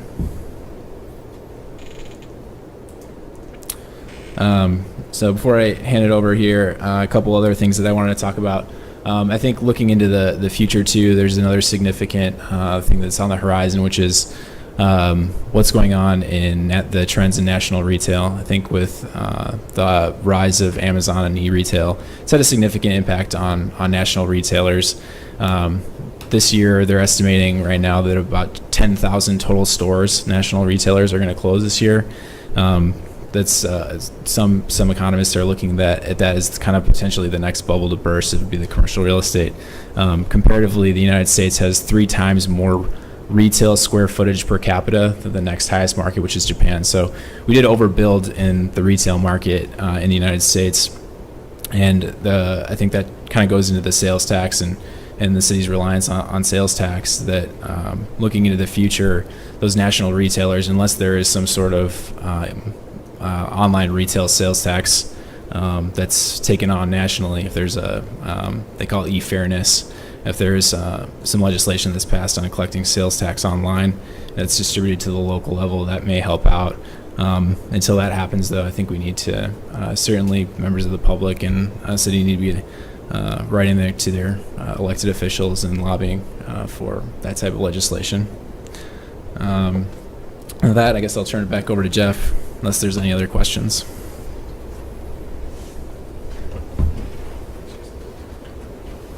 So then the last item, bullet point here about the bond rating, we had discussed that at the last meeting, and the reasons why our bond rating was downgraded. So definitely a challenge there with the debt burden that the city has. Benchmarking. So go through a number of benchmarking slides. From the response or the notes I'd seen from or minutes I'd seen from the FAC. We'll go through a lot of detail. with this, the reason these communities were picked, as you know, there was a weighted variable model that SICA just put together for a compensation study, and you can see the communities that were comparable. Carpentersville rated the best at to the DeKalb, and then you can see Hanover Park, Romeoville, Crystal Lake, Streamwood, Wheaton, Rolling Meadows, Batavia, Elk Grove Village, Belvedere, Hoppin Estates, St. Charles, and Sycamore. And then we also have also benchmarks against 4 university communities, Bloomington, Charleston, Champaign, and Urbana. You'll see on some of the slides as we go through, though, that Charleston, some of the information wasn't available. Jeff, I'm just curious. I hate to open a Pandora's box here, but since, for all intents and purposes, the university is located in Normal, why is Normal not included? Well, that might be some information we'll need in phase 2. Because Start to gather. it's in Normal, it's not in Bloomington. Yeah, I had the same question. They're very two different communities. I haven't lived down there and have kids down there, so I'm always curious why we always are looking at Bloomington. And are you counting Bloomington Normal? No, it's those are Bloomington numbers. Like somebody comparing Sycamore, which would look much different. You know what I mean, from DeKalb. So. Anyway, But again, phase 2, I guess we can look at that. Much easier to pick out or add a couple more to this data. So again, the population, population and per capita income. As you can see, DeKalb was the 4th highest population, but the lowest per capita income.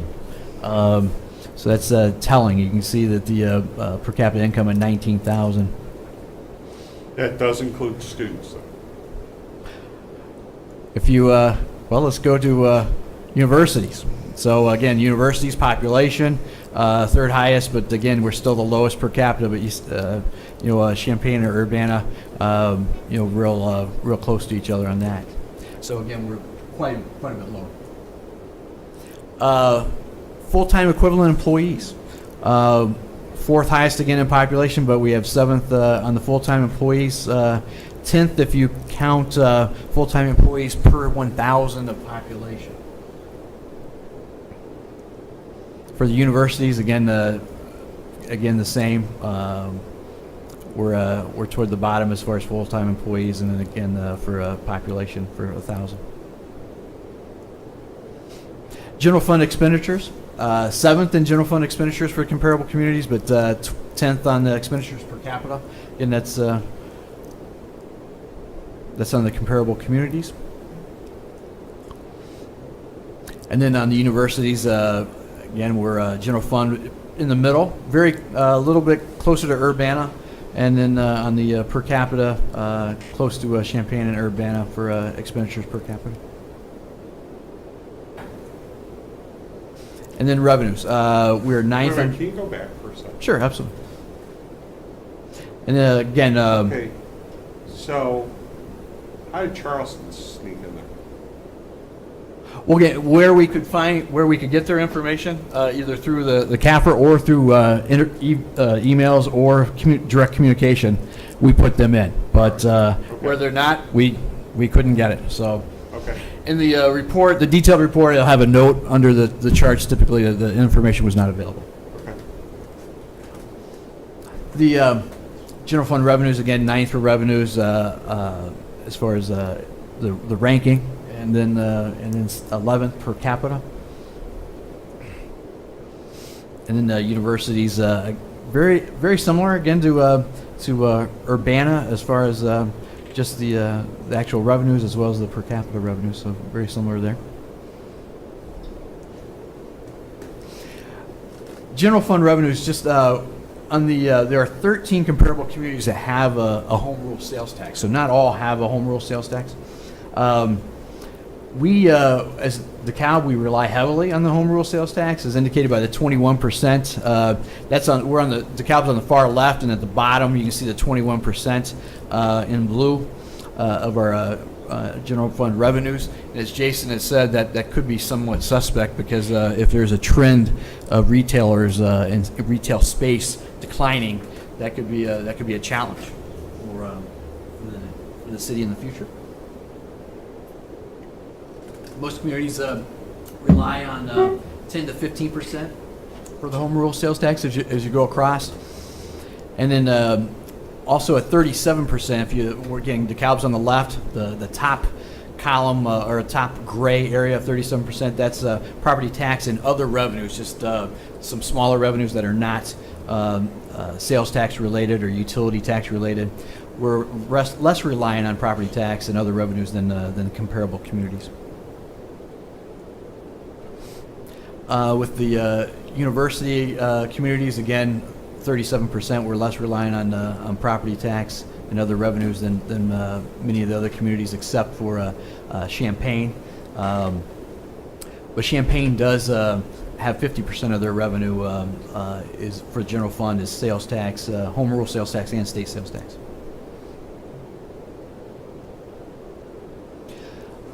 Again, more detail on the home rule sales tax. You see the range of the rates will range between 0.75 and 2%. The city of DeKalb is at 1.75. We do rank second in home rule sales tax collection. So again, goes back to our dependence on home rule sales tax. So only 5 of the communities collect over $5 million of home rule sales tax. In the university communities, again, the range is 1.7 or 1.5 to 2.5. Bloomington being the one with the 2.5. We do rank third in the collection, but you can see a substantial difference between city of DeKalb and Champaign or Bloomington as far as the home rule sales tax collection. Jeff, not to belabor the point, but I'm just going to give you one statistic here. This is from city data, which is a reliable source. The median income in the per capita income in 2015 in Normal was $27,000, which would put it just a tad above DeKalb. Bloomington was 44. Well, actually, it was 54,000. Mm-hmm. So We were at was it 19? I believe. something 19 per capita. in that range. So we're, the comparable is definitely Normal. So. And as we go through this plan, one of the things we're looking at for direction and feedback from the committee is, what are the questions you have? What is the additional data that you would like to see? So as an example, if Normal is a community that we should add next time, that as we update this plan, please let us know. So as we go through the plan or take notes and let us know, we're viewing this as the foundation that we're going to build up from. So any suggestions, we greatly appreciate them. Absolutely. Thank you. Now, benchmarking the property tax, as far as the comparable communities, we're 12th out of the comparable communities. So the last 10 years, DeKalb has been in the lower half of the 14 communities for property tax collection and rate. Here's the rate. Again, the DeKalb and the comparable communities. Carpentersville actually was our highest rated comparable through the rubric, but yet they had the highest property tax rate in 2016 at 2.9299. So Those are municipal rates only. that is correct. Okay. Not overlapping rates. Right. Again, No, we just clarifying. Yep. Strictly city property tax. And then the second most comparable from the again the rubric was Hanover Park, and they had the second highest property tax rate at 2.73. Again, just a city sales tax rate. So DeKalb, the rate is ranked 9 out of 14 in 2016. Then again, benchmarking the property taxes, we have very similar as far as collection to Urbana in Charleston. I mean, when I say similar in that we're not nearly as high as Bloomington or Champaign, but there is a $2 million difference between DeKalb and Urbana, and then about $600,000, $500,000 difference between DeKalb and Charleston. Again, Charleston's rate, though, as you can see, is 2.274. So collecting a lesser amount, but definitely a higher, much higher tax rate, and then we're the lowest as far as tax rates for those communities, those comparable university communities. Assessed value, we've touched a little bit on assessed value. This is just the 2016 number, but we're 11th of the comparable. So, and we've been in the lower half since 2016. Again, there's other slides in the full report that'll show you the 2006, the 2011, and the 2016 numbers. But for expediency, I put these slides in for this. So again, even with the lower through the 10-year period, we've consistently been in the lower half as far as the assessed value, though. This goes in more into has the breakout of the type of assessments. The blue at the bottom being residential, the commercial being the middle, and then the darker blue in the top. We are 12th in residential assessment, 7th for commercial, and 10th for industrial in 2016. Again, there's charts that show the differences of that growth in the full report between the 10 years. So our assessed valuation is very similar, again, to Urbana, relative at least to Bloomington and Champaign.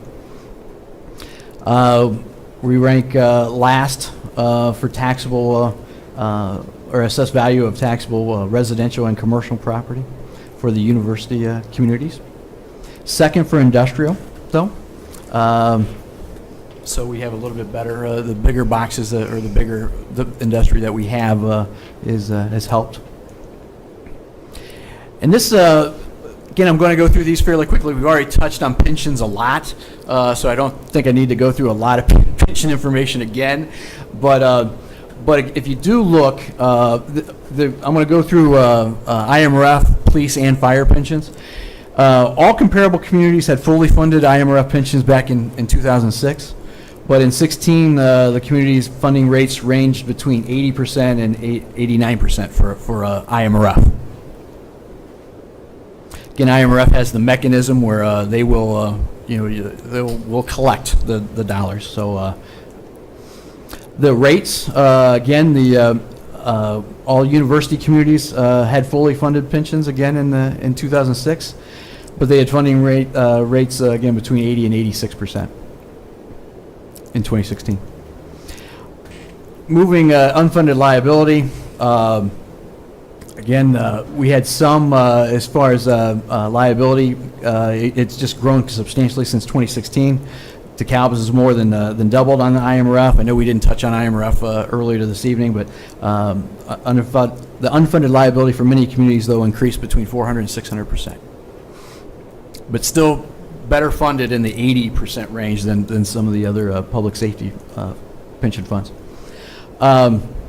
University communities, again, same. In fact, they had grown. Unfunded liability for Champaign actually increased by $16 million during that time frame, unfortunately.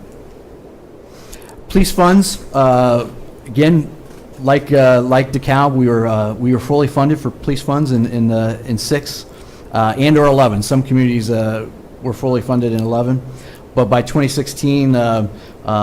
Funding rates have dropped dramatically in all of these communities. DeKalb 47%, Streamwood at 61%. And then again, the actual rate for universities also dropped. Charleston down to 36%, Urbana 68%. And then the actual unfunded liability increased. Ours for police was 350%. Sycamore's unfunded liability more than 700%. So a near neighbor. So, and then as far as the liability for universities, Urbana actually was overfunded at one point, but now they had unfunded liability of $16 million in 2016. So, fire pensions. Pretty much the same story, but percentages a little bit different. But again, many of the comparable communities were funded in 2006 and or 11, but by 2016, it dropped. Again, in 2016, we're 37.4, Streamwood 68%. Unique was Romeoville, just on that one pension, and at 95%. But goes to show you just the experiences can be different from pension fund and community. And again, just showing you the rates for the universities dropped dramatically. Charleston 36%, Bloomington 45%. Urbana was able to keep that one pension fund at 80%. And again, the unfunded liability itself, just the percentage increases. These are showing the trends. But again, ours going up 225, but Sycamore going up by 423%. Charleston, this is again the university community as far as fire pension, increased their liability by 454% over that period of time. Now, changing gears, so out of the pensions, because we've heard enough of those, just into the revenue and expenditures. This is the history. Most of you probably already know this history on fund balance, but how it dropped dramatically and dangerously low in 2010. But for the city has grown the fund balance to meet the policy of 25% expenditures, and has been able to maintain that over the last few years. The general fund revenues between 13 and 16 averaged about 4.77%. Expenditures averaged about 3.43 over that same period of time. But we went through the major revenues, if you recall, the last meeting, and the major revenues, at least for fiscal year 2018, we're looking at about 2.2% increase on the major revenues, and less on when you add them all. The other thing that throws a wild card at us, and we discussed this last meeting, was just the Illinois state budget. Complicates our projections. The LGDF, of course, was reduced by 10%. They implemented a 2% administrative fee on collection of home rule sales tax. And then it seems like they're consistently willing to look at other sources, like personal property replacement tax, and other taxes to reduce those. In fact, other units of government that had collected an inheritance tax was actually distributed, has now been retained by the state a few years ago. So there's a consistency of the state looking at revenue sharing and changing the game as we go along. So a baseline forecast was done. We through 2023. The assumptions, property tax increase of 5% annually, that was to cover just the police and fire, and that is again at 5%. If actuarial changes would occur, that could very well go up. But in this forecast, we left it at 5.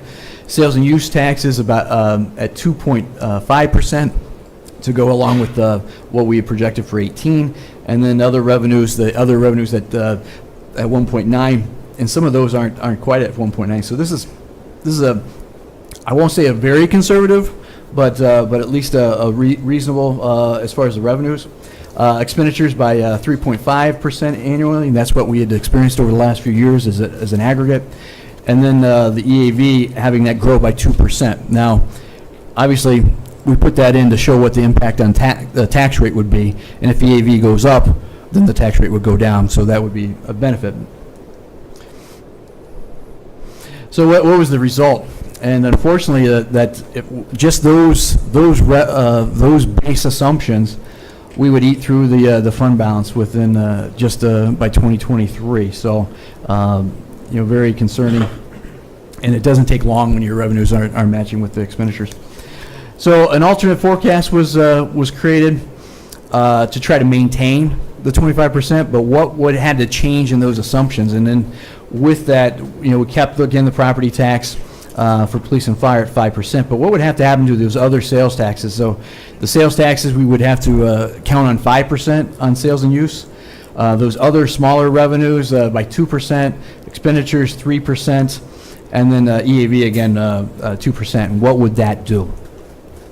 And that would show, at least at the beginning, it would be a bit of a dip, but then we'd start to grow from that. But The challenge is that 5% growth of sales tax and use tax is pretty aggressive. So, with our personnel costs, we wanted to touch on that a little bit, and that since fiscal year '08, the city's workforce has been reduced by 13%. The city has shifted personnel costs from full-time to part-time. As you can see, out of the 221 full-time positions, here's the percentage: 40.5% police, 26.7 fire, 19.3 public works, and 13.5 the rest. And that's community development, finance, human resources, technology, and city manager's office. So this shows you some of the history. On that, there's more narrative in the full report, but as you can see, how the numbers have gone down. And I am going to allow our Public Works Director, Tim Holdeman, go through the street and fleet portion.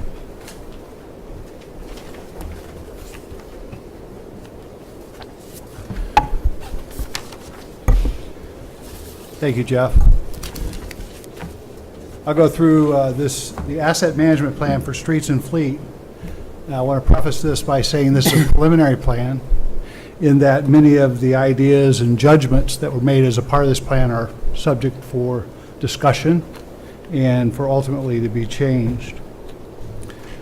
It's a high-level plan in that we are identifying the gap between our needs and the funding availability. What's shown on this slide is the sequence that we're following in our planning structure. The first part of the plan is to take an inventory and do a condition assessment of the assets. In this case, we'll be looking at streets and fleet. The second part of the plan is to look at the expected level of service that we are desiring from those assets, looking at non-monetary asset performance strategies, that's the asset management plan, and then lastly, looking at the financial strategy. This plan is really about identifying the needs and then identifying the gaps in our funding sources and identifying options to fill those gaps. The plan was developed by staff from Public Works and Finance, along with our consultants, Engineering Enterprises Incorporated, EEI, and Ellers Incorporated. So let's get into it. This is the fleet inventory shown here. We have a database that has a lot of information about each one of our vehicles, 173 in total. We have categorized those and show the number of units and the percentage of the total number of units, and then the replacement costs and the percent of the cost. What's interesting to note about this is that the top three, fire trucks, dump trucks, and medium heavy-duty trucks, represent about 1/3 of the number of units, but represent about 2/3 of the value. So when we're talking about strategies for being most cost-effective in managing our fleet, we're really looking at strategies of minimizing the cost, optimizing the benefits from those large, high-cost vehicles. The second part of defining the status or the state of our infrastructure is to look at condition. These are 4 graphs that identify criteria that can be used to assess condition. The one on the left is the average age. This is the aggregate average age of our fleet. It shows the trend from 2006 to 2016, and it shows that in 2006, we averaged about 5.7 years for our aggregate age of our fleet, and that has increased to 10.7 over the last 10 years. A similar trend is shown on the vehicles beyond their useful life, whereas back in 2006, we had a nominal amount, 20 out of 173, and that has gone up to about 90 over that 10-year period. So you can see just by these two standards, the condition of the fleet has aged and has gone beyond its useful life. A couple of other interesting graphs are the average mileage shown there, about 55% less than 100,000, with the other 45%, of course, above 100,000, with 20% above 150,000 miles. And so by any measure, those are old and highly used vehicles. And then, interestingly, the annual maintenance cost for a number of years remain relatively steady, and it's only been in the last 5 years or so that we've seen an increase. But that increase is substantial and consistent over that 5 years. So we should expect that increase in our maintenance cost to continue over in the future. We looked at using a system of identifying the condition of our fleet, which is shown here, which takes into account the age of the vehicle or fleet unit, the use in terms of mileage or hours, and then the maintenance costs. One of the things that we recognize is that maintenance costs are significant. And so we use the scoring, and if you score one at each of these criteria at the highest mark, you get 32. So that's really where we put the threshold for declining and then added 10 points to critical. So 36% of our fleet is really in need of replacement.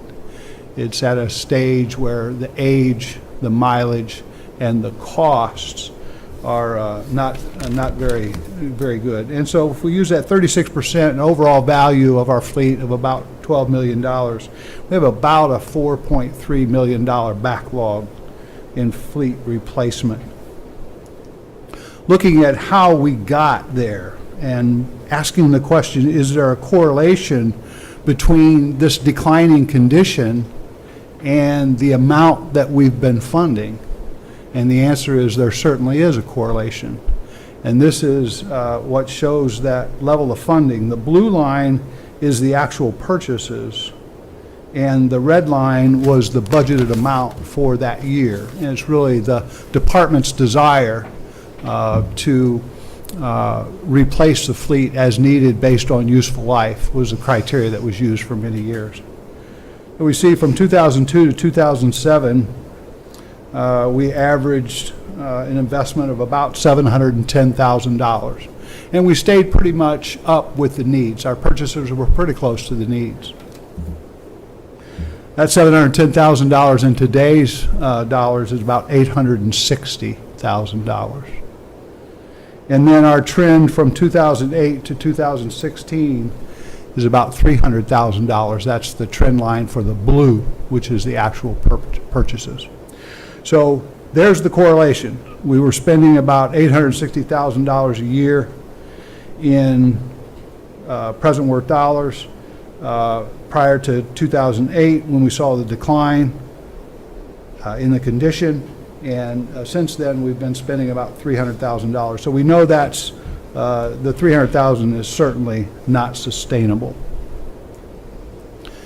We did conduct a couple of public meetings in which we went through several of the ideas related to expected level of service. We asked residents that attended what their preferences were for level of service, and these are kind of the planning principles that we came out from those meetings. I should say those meetings were not well attended. There were 8 total who showed up on the 2 nights. We replaced, they wanted to make sure that vehicles were replaced at the end of their useful life.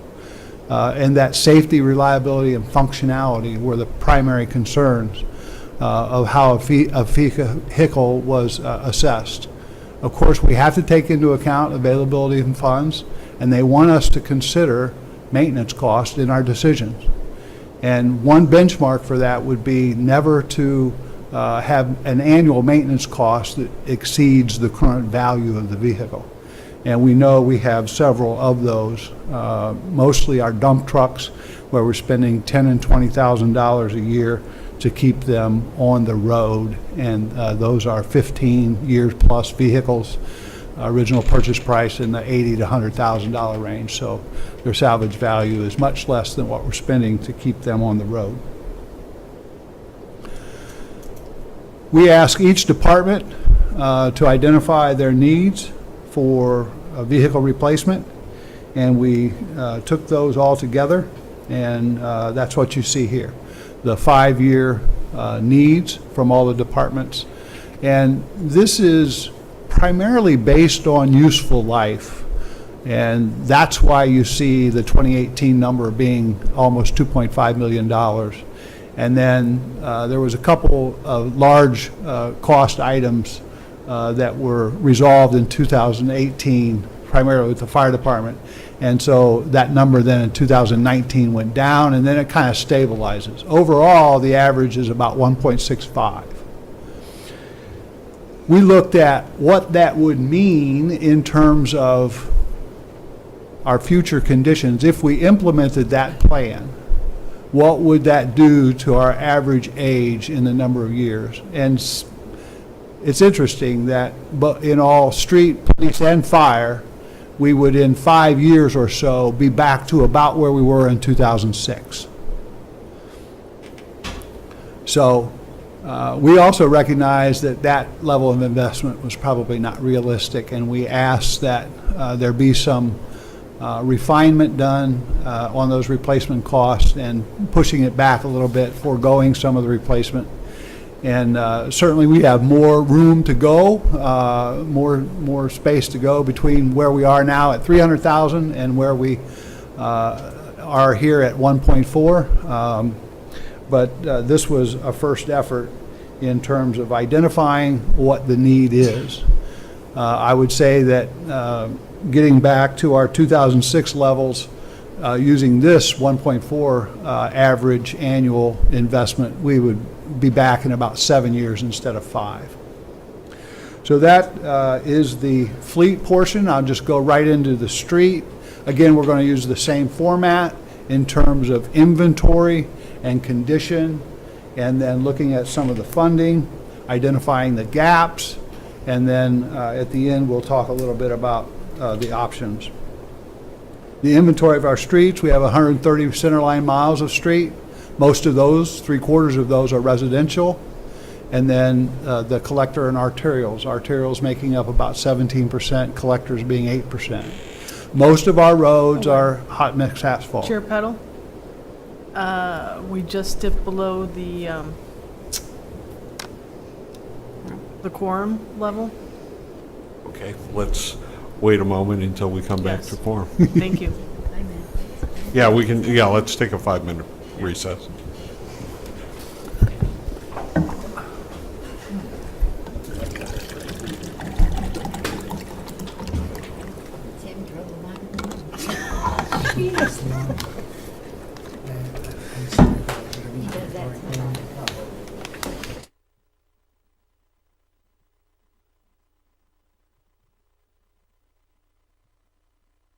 Call the meeting to order. Please continue, Mr. Haldeman. Thank you, Mr. Chairman. Looking at condition, we use a matrix or a condition called the Pavement Condition Index. These are some pictures which represent different rankings within the Pavement Condition Index. It's a ranking from 0 to 100. It has a qualitative as well as a quantitative value. So on the left, we have a very good pavement, ranked at 95 on the Pavement Condition Index. This is one that's just been paved, no cracks. The second one, the lower left, is good. It's about 70. If you could see it, you would see there's a longitudinal crack that goes along the length of the pavement down the center line with some smaller cracking intermediate. That's about a 70 and good. In the fair category, which is a pavement condition index of 60, now you have 3 different sets of longitudinal cracks. They're deeper cracks, they're more frequent, and the smaller cracks around those larger ones cover a larger area.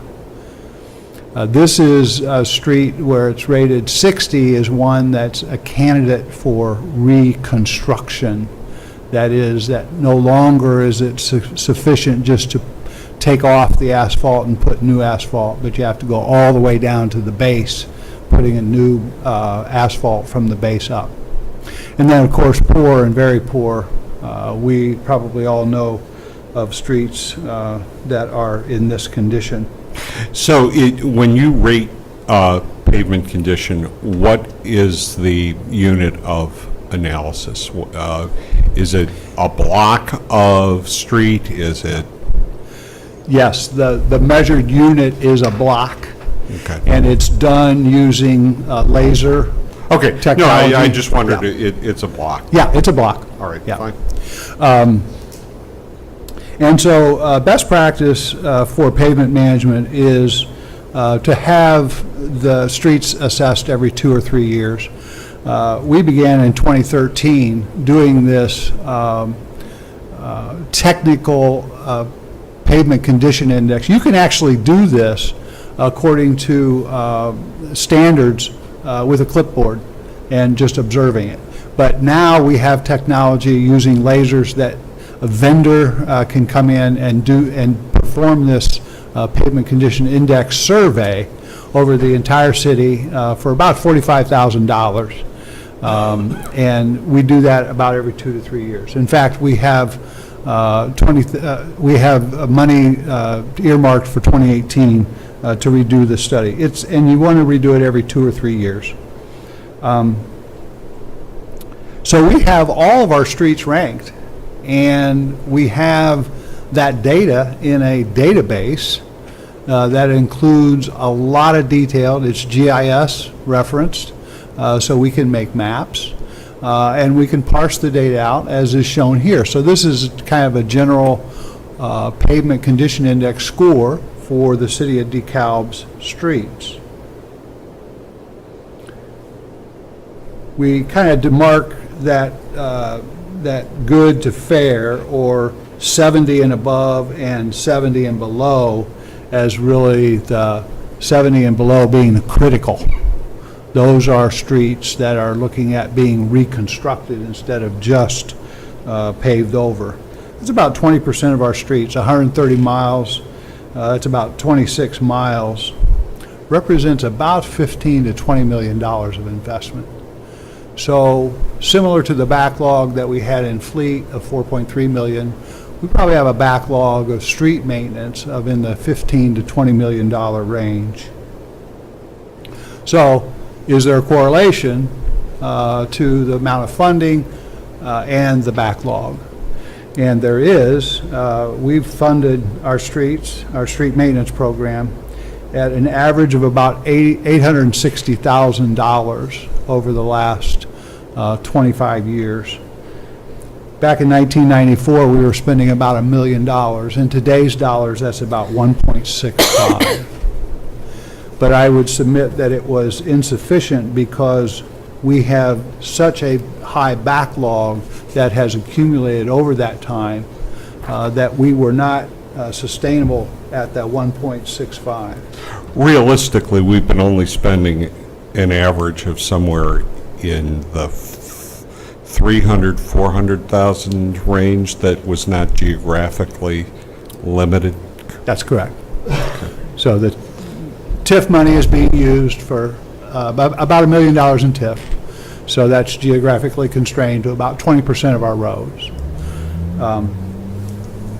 So we do have the model, and there's a reason for that, because looking at street maintenance is a complex function. Every one of the streets has a different maintenance curve.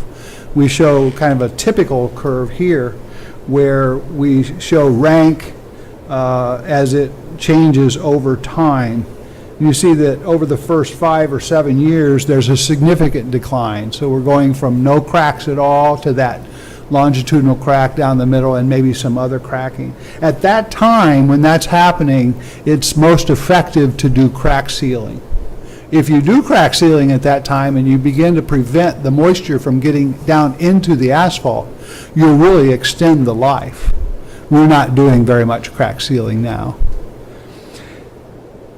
And similarly, as it goes down below the 70 mark into about 40, if you can still repave that before it really gets to a critical point where you have to reconstruct it.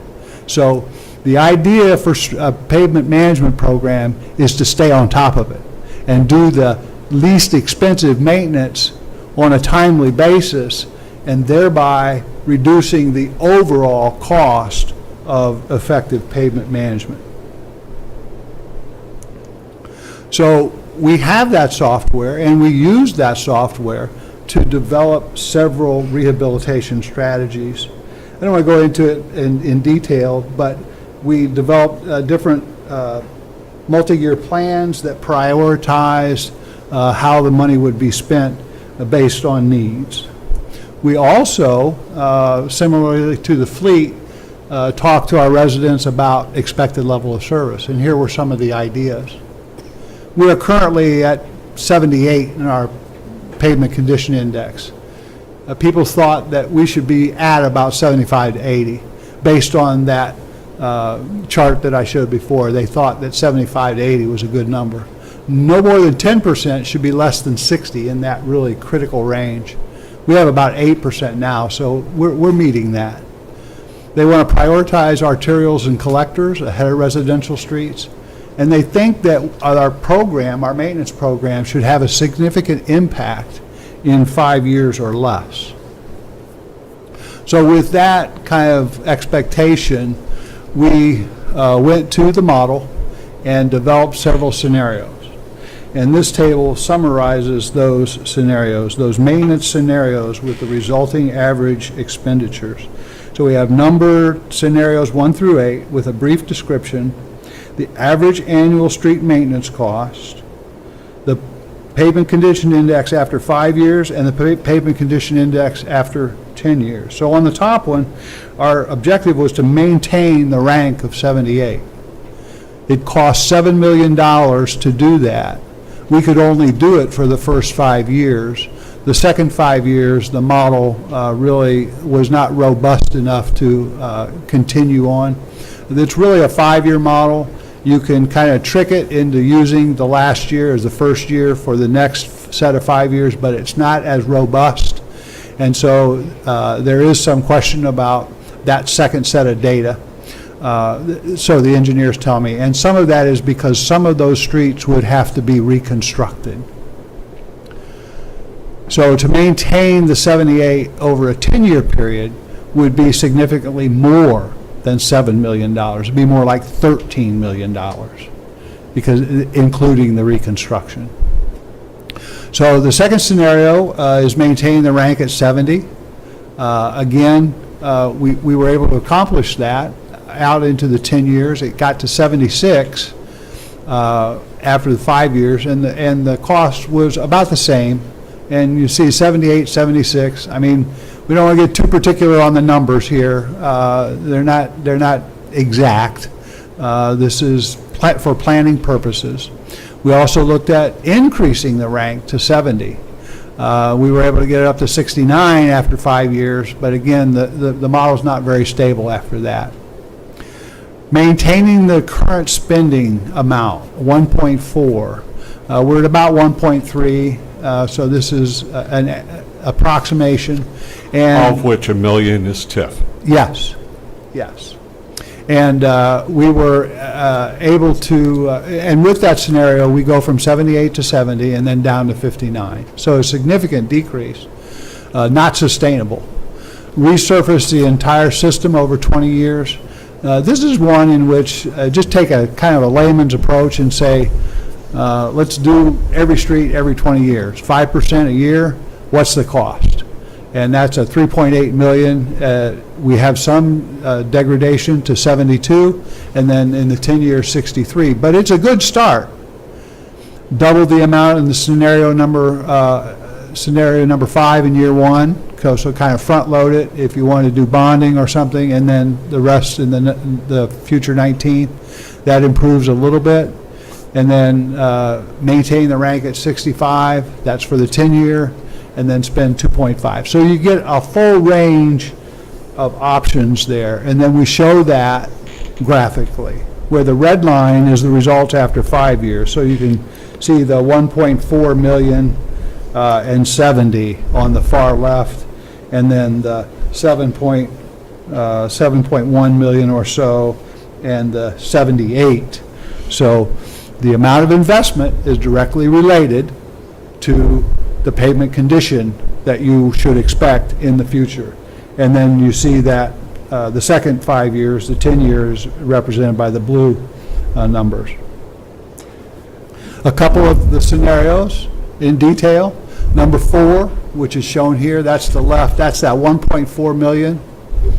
About 2% of the system per year, 53 years at our current rate to get to your street after we do it. So if we paved your street last year, we'll be back in 52 years. Not sustainable. The rank after 10 years, 59, which is upper poor, which again, not very good. Scenario number 7, that was what we originally started with in terms of our scenarios, but we ended up selecting scenario number 5, that kind of that very practical, so our citizens can understand a 20-year cycle. We're going to, pavement lasts for about 20 years. We're going to come back to that street that we did last year in 20 years. A real basic, no-nonsense program. Keeps us up in the 70s after 5 years. So we thought this was a pretty good compromise in terms of staying up in the 70 and 80 range. And so that's the scenario that we used in modeling our street and fleet financial models. So we used a 3.8 on the street and a 1.45 on the fleet. Now, did you build in increased costs? Yes, there was an inflation in the model. Okay.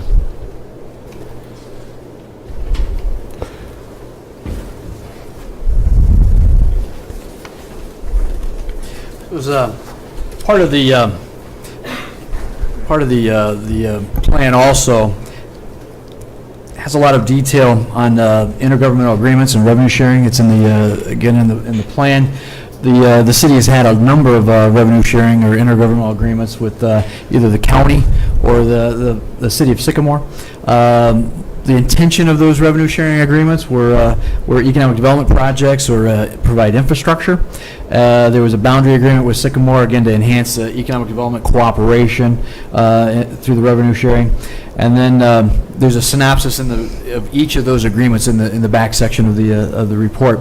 But in particular, for our purposes tonight, just wanted to review a little bit more the Peace Road interchange improvement with the county of DeKalb, or DeKalb County, for opportunities to end the agreement. But what the background on that is, if some may know, but some may not, but there was an original agreement for the DeKalb Market Square property. This was an amendment to that. The city was going to fund improvements with the Illinois Tollway for the Peace Road interchange. 2.3 million was the city's would have been the city's contribution, and but the county stepped in to actually help the city provide that funding. But in exchange for that, the city was obligated to raise its home rule sales tax from 0.75 to 1.25, and then they share half of that 0.5% with the county equally. And then it's again, that's an amendment to the original agreement, which is a 40-year agreement. City pays approximately $250,000, and thus far, between 04 and 16, have paid about $3.4 million. So some of the other most of the intergovernmental agreements have been, even though they're for cooperation and such, the city has contributed more to the other entity. So so that would be one thing to look at. Another policy consideration is a general fund stabilization. If you recall, when I showed the previous projection, how the fund balance declined dramatically. And most of your revenues in the general fund are elastic as far as sales tax. So I know it's not a popular thing to do, but this scenario showed property tax increases again for police and fire at 5%, a corporate property tax of $900,000 in fiscal year 19, not next year, but 19, and then increase it annually by 2%. Sales tax and use taxes increased to 2.75, which is more realistic as far as a projection, and other revenues by 2%, which is realistic, and then expenditures by 3%, but then EAV by 3.5. So again, we talked about if EAV goes up, then of course the tax rate would go down, but this is expecting 3.5% annually. So what does that do? So again, what this would do is it would hold the property tax under 1.5. Right now it's about 1.25, so it would hold it under 1.5. If the EAV went up, it would hold it down further. And it does maintain the fund balance at about 25% through 2022. So now with growing EAV, it would hold it up higher because the levy would go up, or you'd have the opportunity to increase the levy by more. Tim, it's sorry, your turn again, and then I'll be back.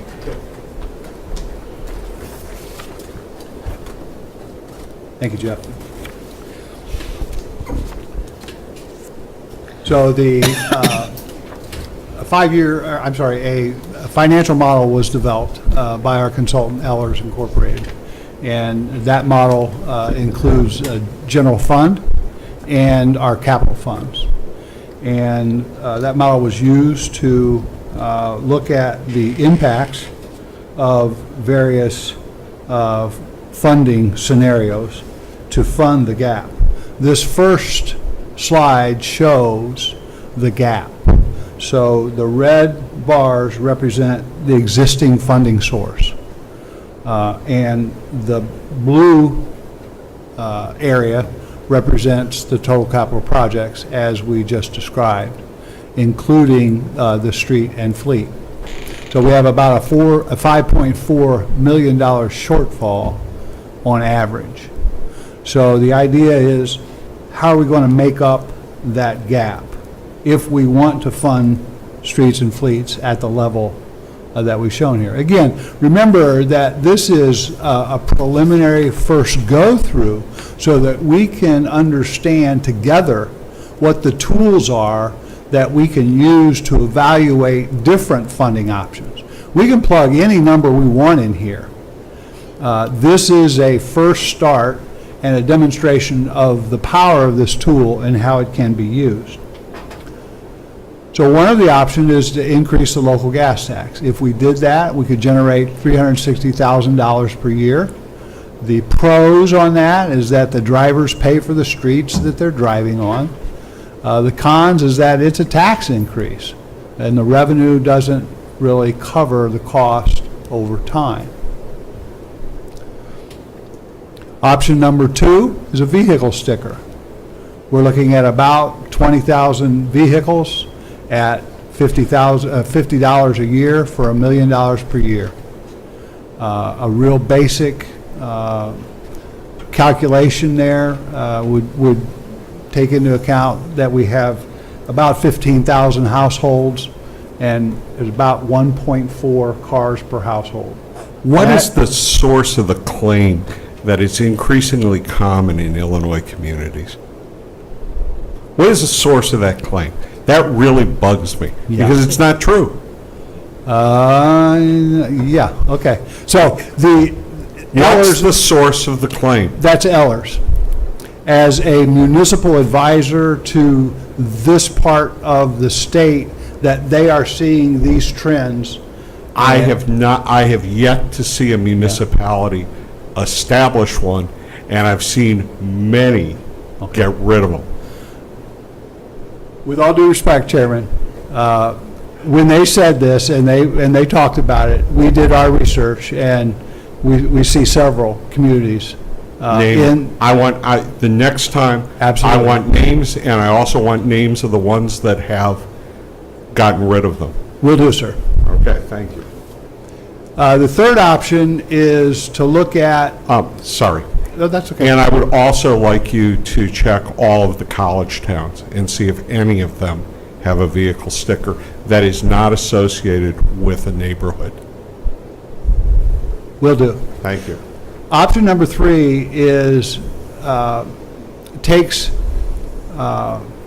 into account the fact that trash haulers are creating a lot of the distress that we see in our pavement. There are studies that estimate 10,000 to 1 as the impact of one trash truck to 10,000 cars. So that's significant. And that's significant in the deterioration of our streets. And we believe that a full cost model for trash hauling would include the damage to the street.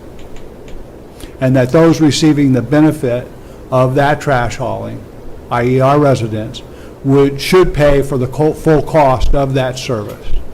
And so it's logical that we would add the deterioration of the streets to our trash hauler fee. We can explore other ideas in this trash hauling as well.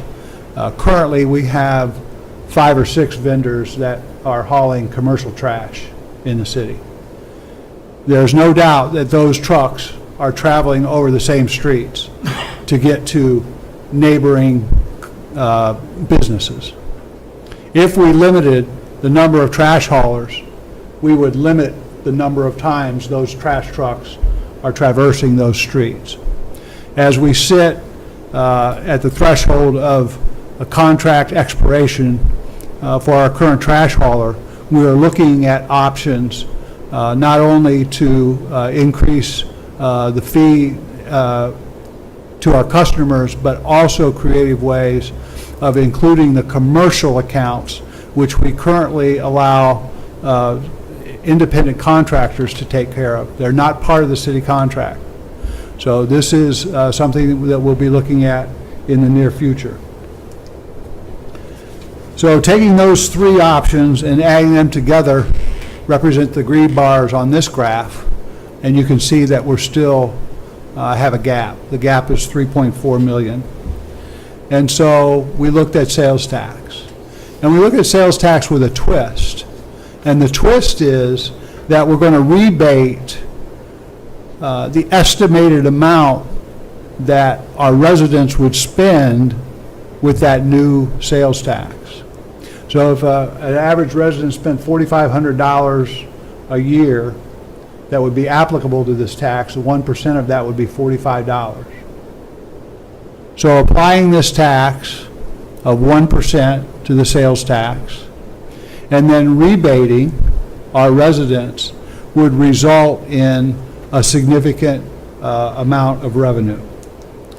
This graph shows that adding that 1% would generate about 3.7. The rebate program would be about $557,000 for a net of about $3.15 million. So that minimizes the impact on our residents in that they're rebated, and that could be done through our utility billing program.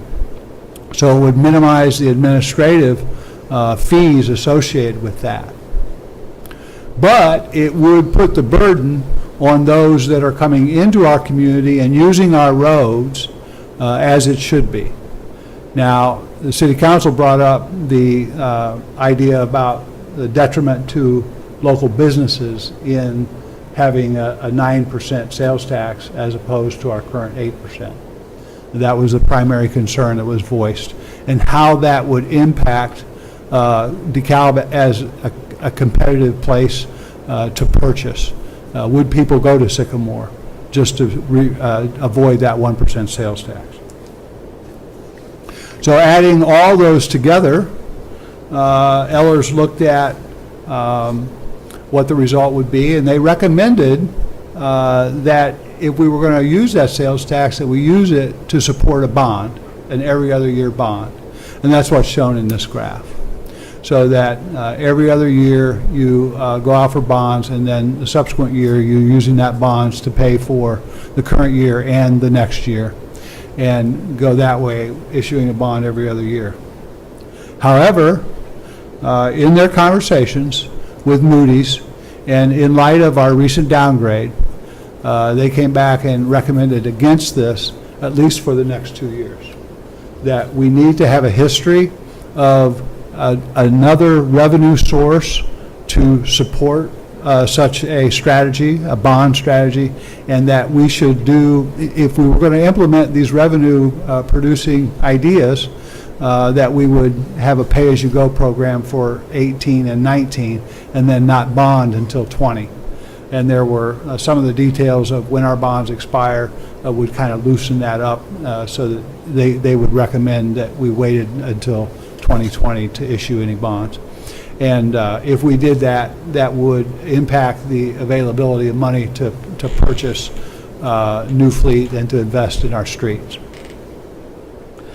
So in summary, I hope we identified the need. Our fleet investment has been about $300,000.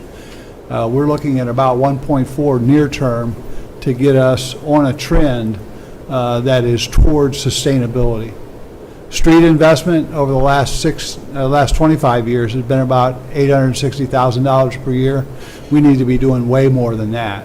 3.8 stops the bleeding and gets us into a 5-year program, being able to at least see sustainability as a possibility.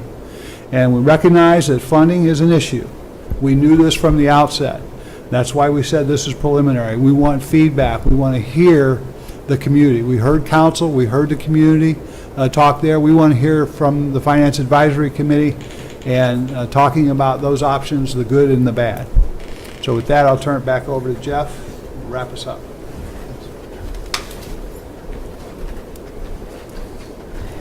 And really, the final slide is really just kind of a wrap-up. In addition to what Tim had just described as far as the 3 to 4 funding sources, looking at the Peace Road interchange, that's probably the low-hanging fruit issue or that could be gained. General fund stabilization with a property tax levy, another thing to consider and talk about. And then third, again, like we just talked about, was the streets and fleet funding. So, and that is the end.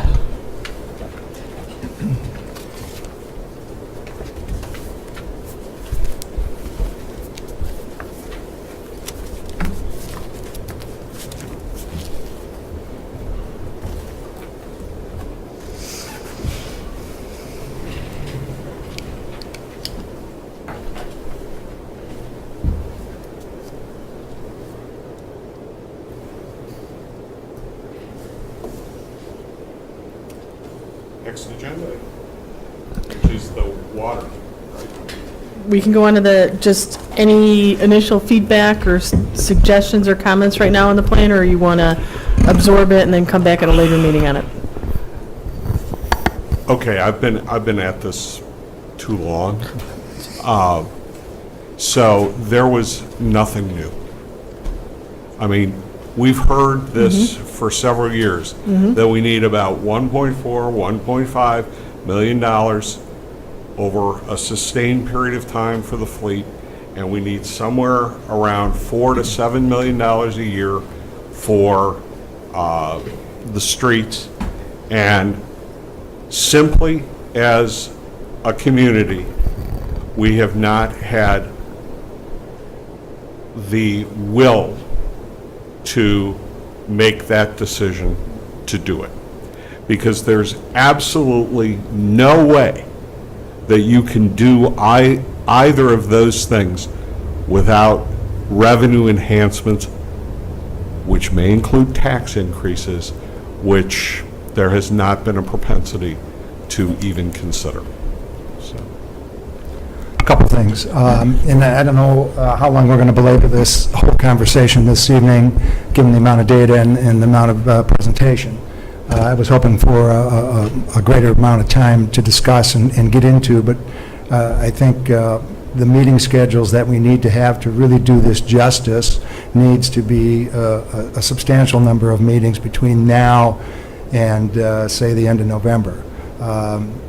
I would suggest each of the topics, TIF by itself is certainly, and I know you're asking for direction on TIF, you're asking for direction on capital, and then we're going to ask for direction on the levy and the budget. So to me, just thinking about a work plan to make sense out of those 5 or 6 major items, you could spend a meeting on each one of those pretty easily. That's 2 hours to do them justice. I don't think any would disagree with that. If you really want input and study and analysis by this committee, we need to get the data in a place that we can use it, we can manipulate it, we can use the tools. Just looking at hard data copies without some ability to manipulate ourselves and run through, and I don't think we need everyone here necessarily to accomplish that, but we certainly would need financial staff to agree to at least run the numbers on the various scenarios. From an overall perspective, if I could, because we've been asked this, we've been asking to do this for 2 years, as far as I'm concerned, and that is a real financial strategic plan that looks comprehensively. In our budget discussions, we tend to really shortchange due to lack of time and ability to deal with it, because we're dealing with a lot of minutia at the time, on getting the budget and getting it passed. So to have a really decent conversation about the capital needs in the long-term situation, I think this planning document is an essential step. And I'm looking at it from the perspective of having specific goals and outcomes, that this is going to help us have that discussion meaningfully and drive. In particular, I'm looking at those communities that have the lowest cost structure that deliver adequate services. So when we look at a broad range, we're seeing people spending 2 to 3 times what those at the bottom are. And I think we need to carve out and discuss what are those differences and see if there's opportunities before we look at tax increases. Optimization of our expenditures. When we're looking at mean income at $19,000, which is half of what most of the university towns had up there. You pointed out Normal, I think, at 27,000, if that was the right number, is still 30% higher than us, is a systemic problem and a driver. One of the questions I asked, you asked, what do we need for more data? I would like to see, it doesn't have to be all 5 years, but pick a year, 06, pre-recession, like you did for some of your analysis. Take the pre-recession number and compare the median income in 06, or if we have something around there, to where we are to now. What is the trend in our median income?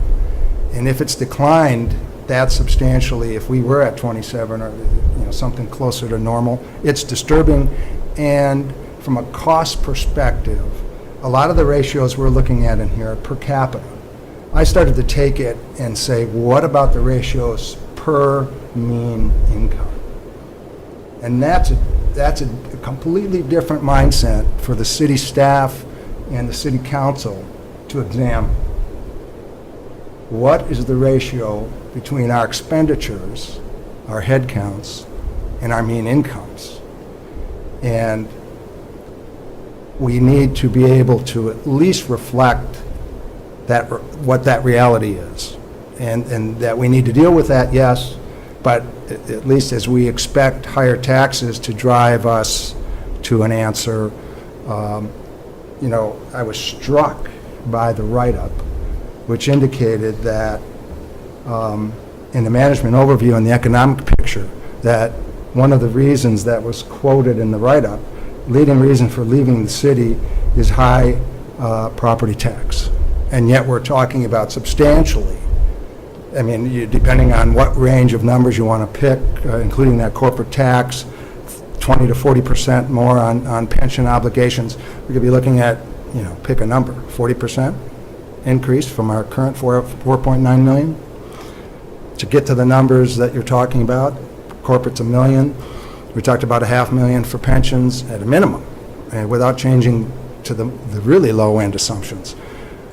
And if that's a driver, and you ask the question, how do we raise growth of new residential property, how do you do that?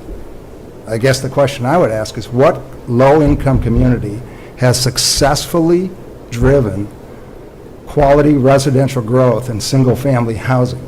And let's copy what they did, if there is anybody who's accomplished that, because that's a tough thing to do. And then what are the drivers that enable you to do it? But Tom, there's no economist that would call this a low-income community. I'm just looking at the numbers, Mike. Yeah, but the numbers, you have to dig down underneath those numbers. I'm happy to do that. No, I'm just saying that I agree that we need to see how robust and how these numbers come out when you do things in the alternative method that you're suggesting. I'm not speaking against that at all. What I'm suggesting is that we need to understand the source of why our income looks like that. You know, for example, okay, per capita income, family income, and household income are three different measures. And I suspect if we look at those three different measures, we come out differently than... Well, the city manager earlier asked us what data elements we need to capture. I'm looking at per capita income as a key driver.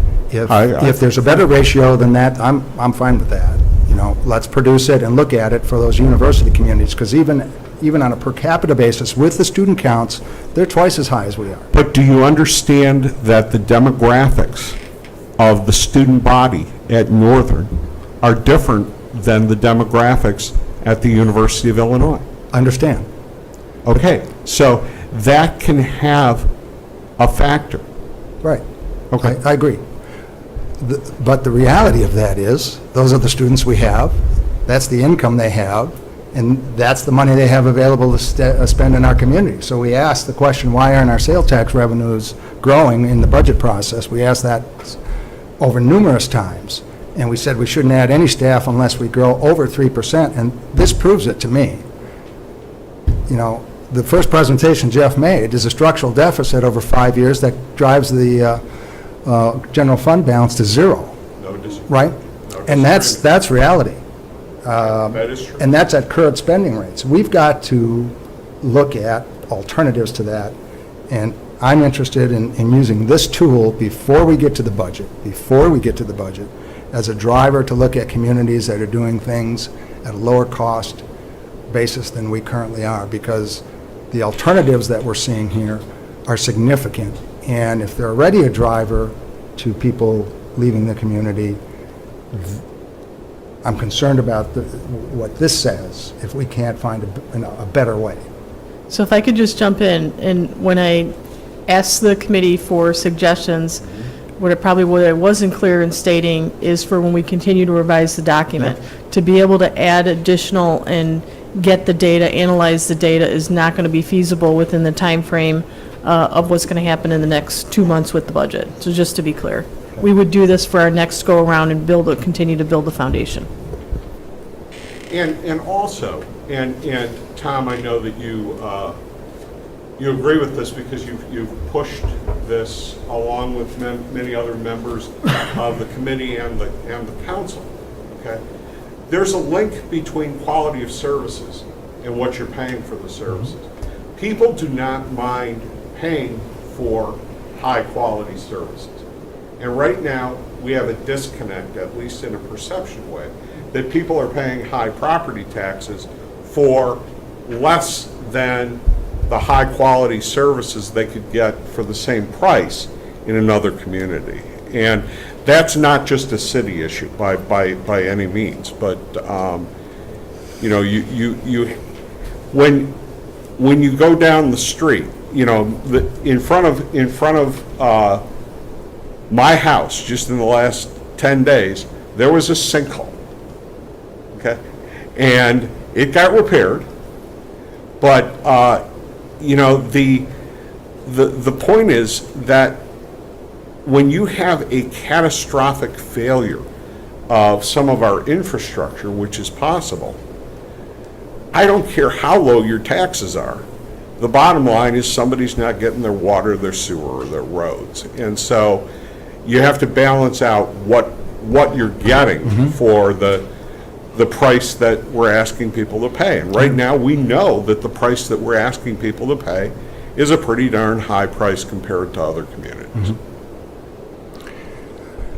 To get specific, I guess I would take my notes and send them to the chairman, and I don't know if we can go through them in detail right here. You asked about the addition of Alberna, or Normal, I'm sorry. I was wondering also about Carbondale. Why that? Why we didn't talk about Carbondale? Carbondale's not in the same market. That's part of the issue.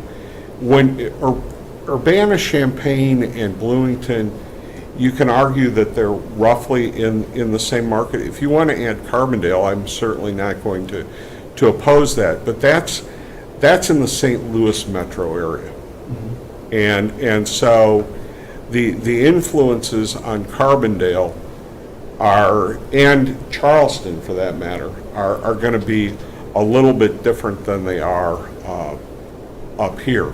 You know, we didn't include Macomb. You know, if you include Charleston, then to some extent one can ask, why don't you include Macomb? Well, Macomb is really not a community that is comparable to DeKalb. Carbondale, you know, from a university standpoint, they have a university that's about as large as Northern. So, you know, that would make more sense than, you know. So if in the future we want to add Carbondale, I certainly don't have an issue with that. We just need to look at it. One of the other things, I know that the headcount data in looking at the comparable communities, I had a chance just to look at a few things on the websites, and some of them have different departments than we do, including parks and our sanitary districts. I know Bloomington did. In particular, they also rolled in their library numbers, so their employee numbers were quite a bit higher. So I'd ask that we examine to ensure, and I think it's pretty easy because most of the CAFRs have the department head counts, and you can see one of them had a library with 70 people in it, as an example. And Parks had 53 employees in Bloomington. So if we could just quickly go through and make sure that we have comparable departments and make sure that the sanitary piece is understood, the library piece, and anything else that's unusual like parks. So with an example like that, if a municipality is responsible for those departments, are you saying then that municipality shouldn't be a comparable? Or No. we should highlight and footnote the fact that they have a Parks and Rec department that has X number of employees? Right. Okay. And I guess to take it further, if we're going to get into a unit cost basis, if they had a department cost, then we may be able to pull out as well. Well, the big one is if communities don't have a fire department. And that can really affect your costs. I think that was taken out of I understood or read the original assumptions that the fire departments had to be in, or they were in a comparable. In our comparable communities. So when we 13. did the pay and comp study 2 years ago, Carroll Stream would have been considered a comparable, but they do not have a municipal fire department, so they were excluded. I don't recall specifically if we got into that level of detail on the university communities. We need to double check that. We probably should when we're looking at departments.